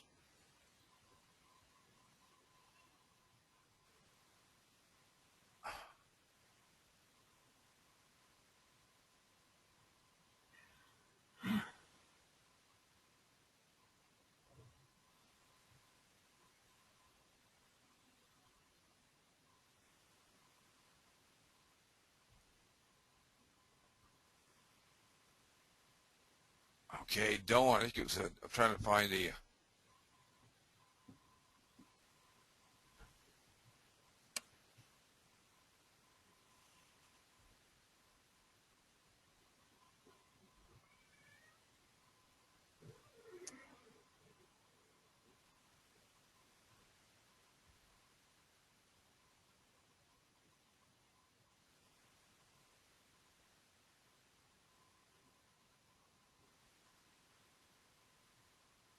So that's the Diedrich case you're talking about. I don't know if this is it, but it's an IRS case.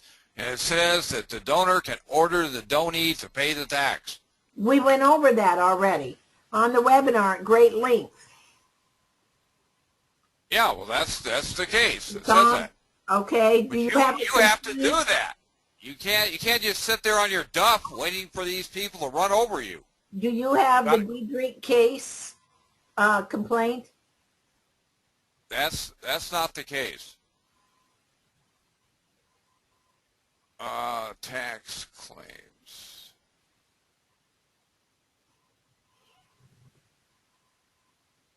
I'll have to find the cases. Well, I'm going to remind you here that the donor case. Telling donee.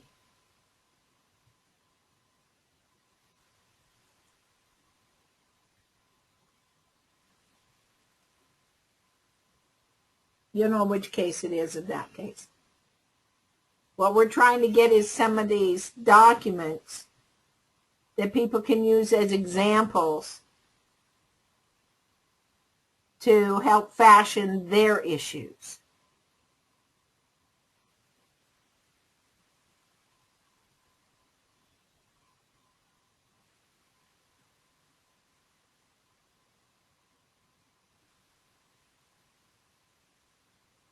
See, unless donor fails to make payment of tax. If the donor doesn't make the tax, what does that say? Liability for payment of federal gift tax is in first instance that of the donor, and donee is not liable unless donor fails to make a payment of the tax by March 15th following the close of calendar year. So is that this Schaefer's Estate versus CIR? That's one of it. So that's the Schaefer Estate case.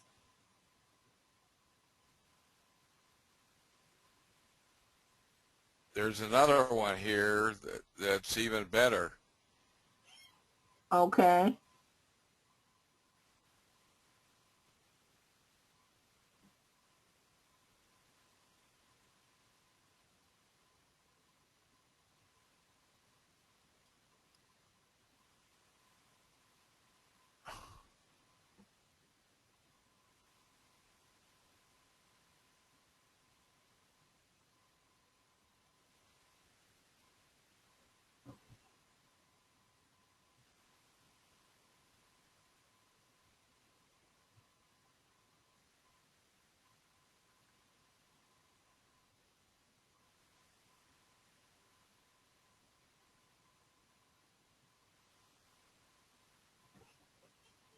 I think this is the case here. 88 TC Tax Court 769. April 1987.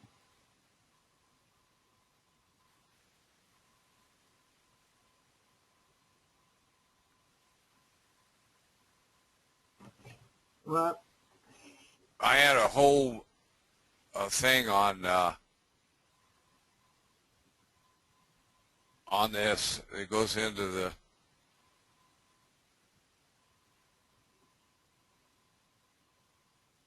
okay, but you'll know what it is. yeah. When I see it, it's got a list of cases on it. Okay. It says that if the donor can make the donee pay the tax. If you order him to pay it, he has to pay it. Okay. Okay, I'll just remind you this 88 Tax Court 769 case.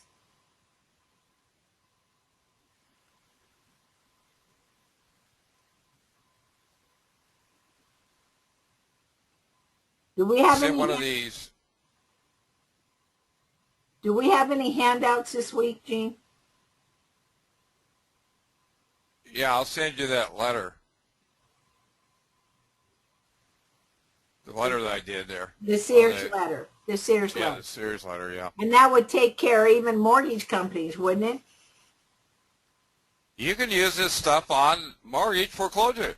Everybody waits until it gets into court before they challenge it. What you do is you admit you owe the money by not challenging it at the when they send you a letter saying that you're in default. Well, a lot of times when you send them letters and tell them that you're not in default, give them conditional acceptances, they just keep moving forward as if you didn't do nothing. Well, then they're violating the Fair Debt Collection Practices Act. Right. And what I've always done is go right into admissions and requests for production right at the very onset, whether you have a case open or not.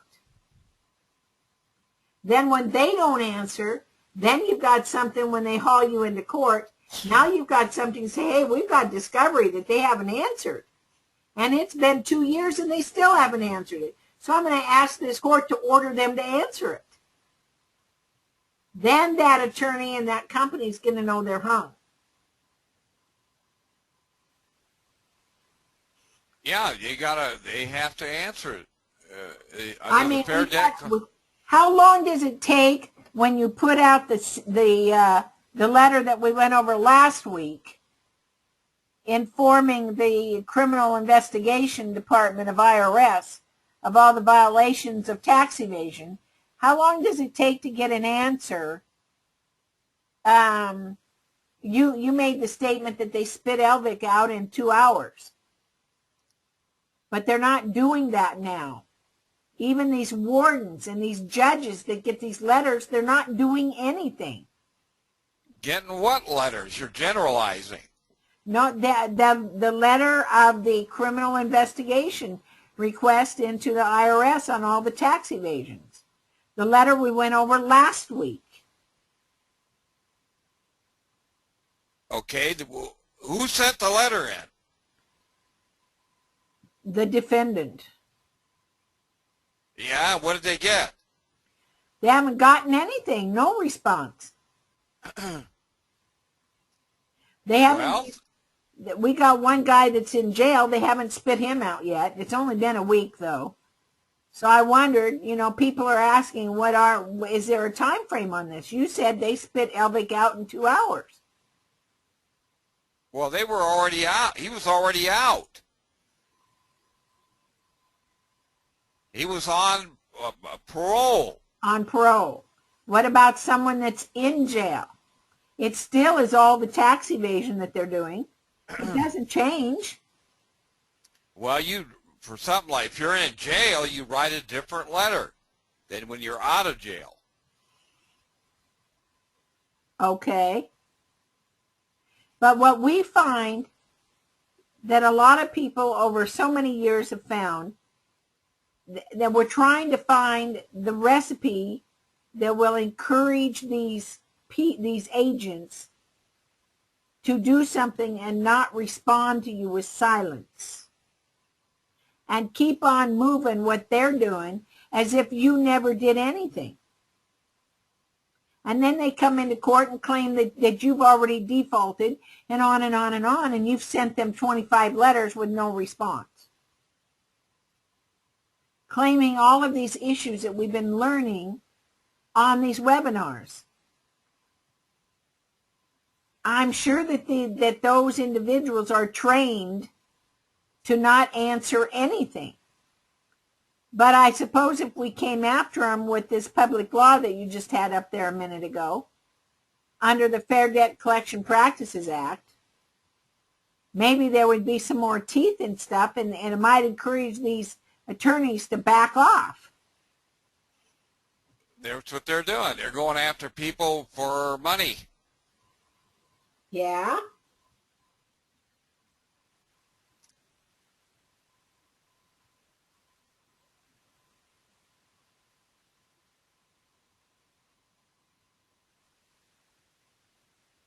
Trying to find that. I have a whole list of all these cases. It takes time to find what you want. You just have to tell me what to make a note of so I can remind you.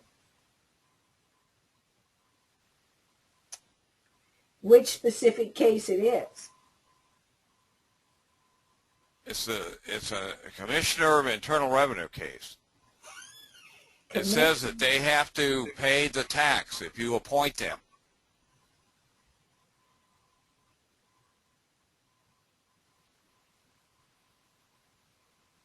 That's why it's a tax issue. Right. Okay.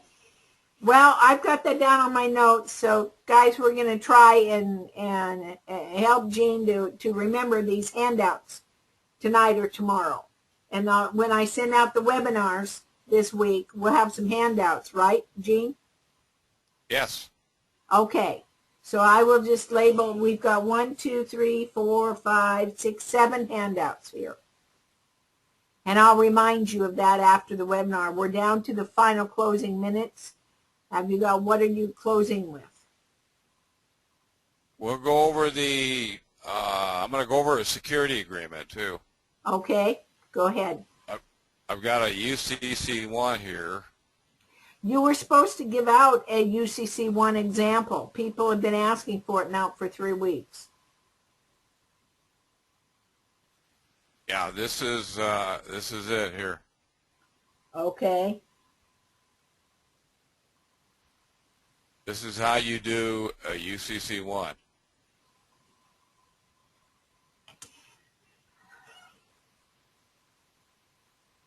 This looks very familiar to me. This is very, very, very close. I have to read word for word, but it's very, very close to what I've done and a lot of other people have done for a lot of years. I started out doing my first one in 98, and then I had somebody con me into canceling that, and then I redid another one in 2001. And I realized had I not canceled my 98 agreement, they would not have been able to take my house from me.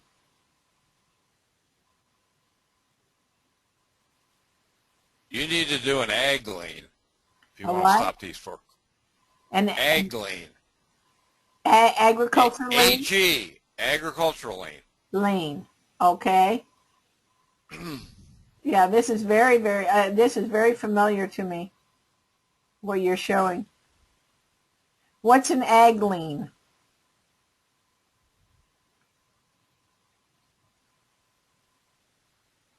I'll show you.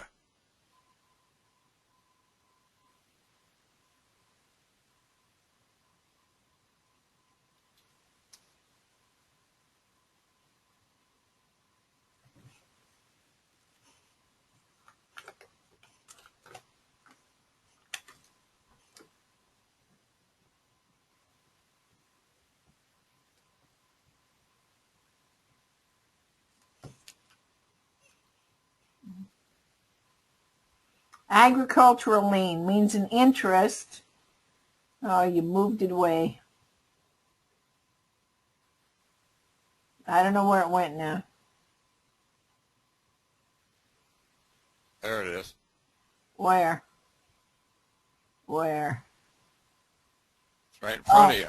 Agricultural lien, this is section 5, means an interest other than a security interest in farm products, which secures payment or performance of an obligation for goods, just a minute, my screen green went up, for goods or services furnished in connection with a debtor's farming operation, or rent on real property leased by a debtor in connection with its farming operation, which is created by statute in favor of a person that, in the ordinary course of its business, furnished goods or services to a debtor in connection with a debtor's farming operation, or leased property to a debtor in connection with the debtor's farming operation, and whose effectiveness does not depend on the person's possession of the personal property. That makes absolutely no sense. Explain. What doesn't make any sense? Well, first of all, I'm not a farmer. I'm not doing farmer business. How can I do an agricultural lien on a house that's not a farm? Come on, you got to come down to kindergarten level for me, Jean. Do you know what farm means? I want to show you something. Apparently I don't, because this is not making any sense to me. I know. I'm going to show you something. You're going to get an education. Oh my gosh. You got to bring this full circle, because I'm sure there's lots of listeners tonight that are going, what? It's not making any sense.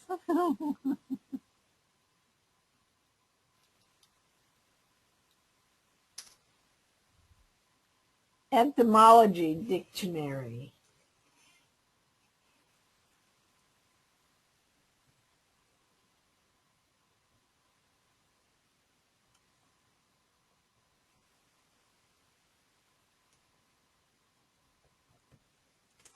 I'm sure I'm going to really get an education here. You think you know what a farm is? I have no clue right now. I'm telling you. And I'm sure you're going to show me that I don't know what a farm is. There's a farmer. A What does farm. it say?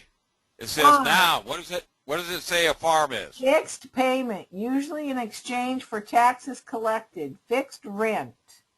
From FR, firm, rent, lease. From ML, firma, fixed payment. From firmare, to fix, settle, confirm, strengthen. From firmus, firm. Censub, tract of leased land, is first recorded early 14th century, 14C. That of cultivated land, leased or not, in 1520s. Phrase, by the farm, die in battle. It is at least from World War II, perhaps a cynical reference to the draftee's dream of getting out of the war and going home, in many cases to a peaceful farmstead. But fetch the farm is prisoner slang from at least 1879 for get sent to the infirmary, with reference to the better diet and lighter duties there. Husband. So it means fixed payment. That's what you have in a mortgage. So Yeah, that's that's what what. you do in agricultural lien. Yeah, that's how you get payment. Do you have a form or a format for that? Yes, I do.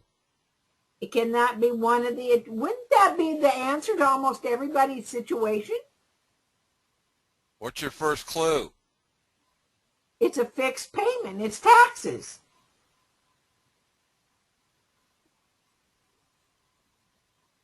So we're all farmers. What did they pass before they passed HJR 192? 14th Amendment? No, I'm way off on that one. What law did they pass May 12th, 1930? You ever heard of Public Law 7310? Yeah, What is it? that's the Trading with the Enemy Act. No? 7310 is the, man, we studied that a long time ago. Okay, you say you're not, why would you want to do an ag lane? Okay, what does it say cattle is? Cattle, oh my goodness, is property. Cattle. Where does it come from? What's that word right there? Cattle, C-A-T-E-L, property. Capital, property stock. Capitalis, property chief. Caput. No, principle. It says principle, not property. Oh, that's right. Capitalis, principal, chief. From caput, head. See head. You ever heard of a head count? Yeah. How do they value cattle? By the number. By how many what? How many heads? What does the Bureau of Census count? How many bodies with a head on it? I don't know. You're right. It's a head count. Okay, when you go through a toll booth, what does the word toll mean? It's Head like count. a head count. It's the same thing. Yeah. When you go into jail, don't they do a head count? Every night. When you're in the military, your son's in the military, isn't he? Yeah, they do a head count. You betcha. Formation in the Okay. morning. So why are they doing the head count? To determine the taxes? I don't know. No, to determine the amount of capital they have. Okay. So here you've got a sense development of fee, pecuniary, original, you bumped it off. Human capital is what we're all said to be. So that's why we do an agricultural lien, right? Yeah.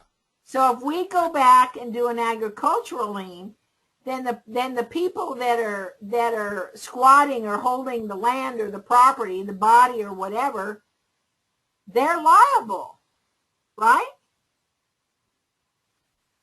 Yeah. Okay. So let's bring that back to a foreclosure situation and possibly a court situation. What does this say? Can you see my screen? Title 5, Chapter 54, Human Capital Performance, United States Code. Do you know who the head of the Human Capital Fund is? The Agricultural Department, isn't it? Yeah, IRS is. Okay.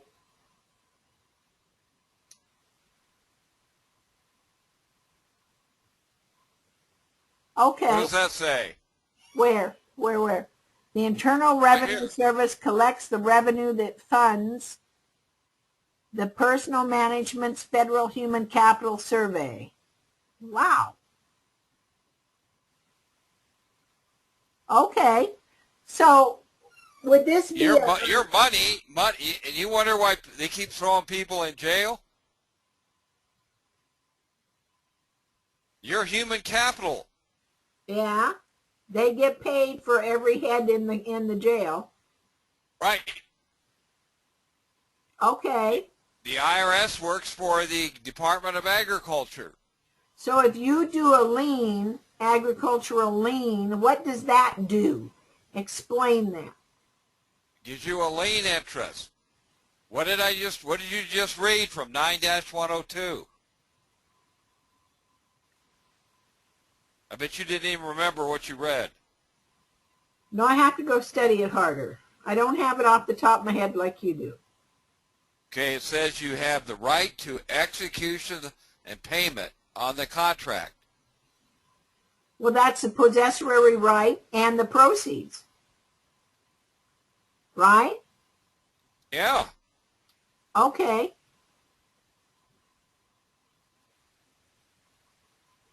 Here's the case you were talking about. Okay. 1-05-1829. It quotes the Henwood case. Okay, U.S. Bank is trustee for New Century Home Equity Loan Trust versus Anthony B. Phillips, defendant appellant. Okay.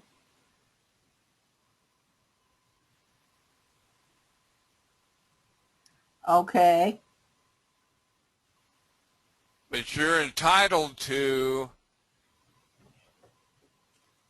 when you put a lien, that's why I took you in there and you forgot it already.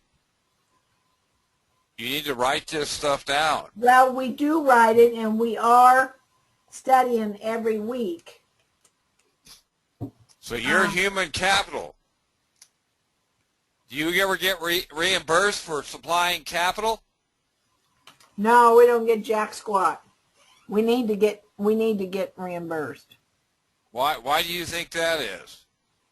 Because we're doing all the labor.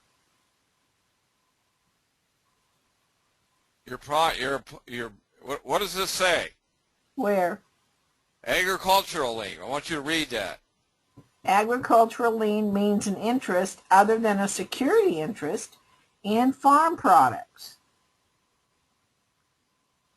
Yes? So explain that. Well, you left out the most important part. Which what? Which secures payments or Which performance. does what? Secures payment.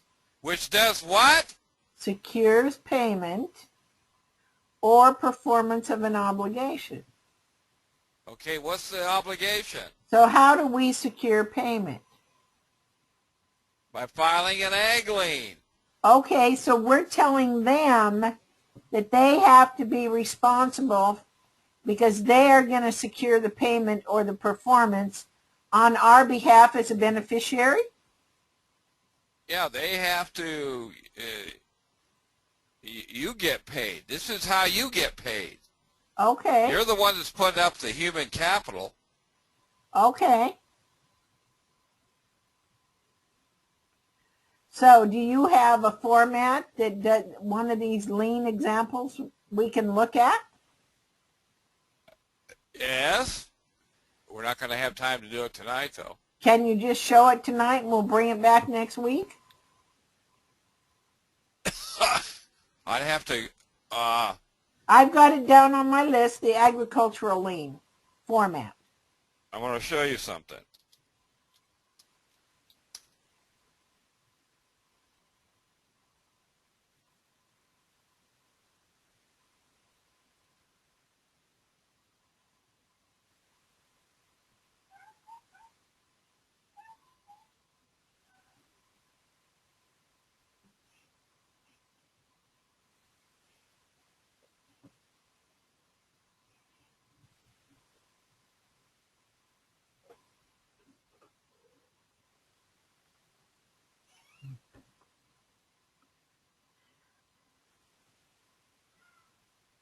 Powers and duties of Federal Reserve banks.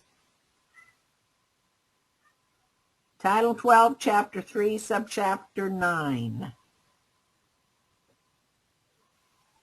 Read this from here down.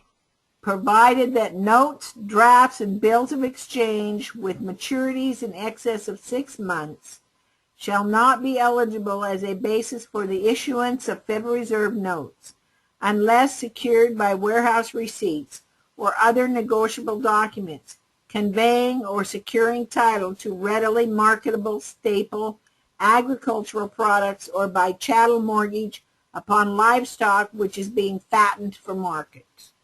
So you're cattle or livestock. So they're using you to underwrite as collateral to print Federal Reserve notes. Right, because we're being fattened for market. Right.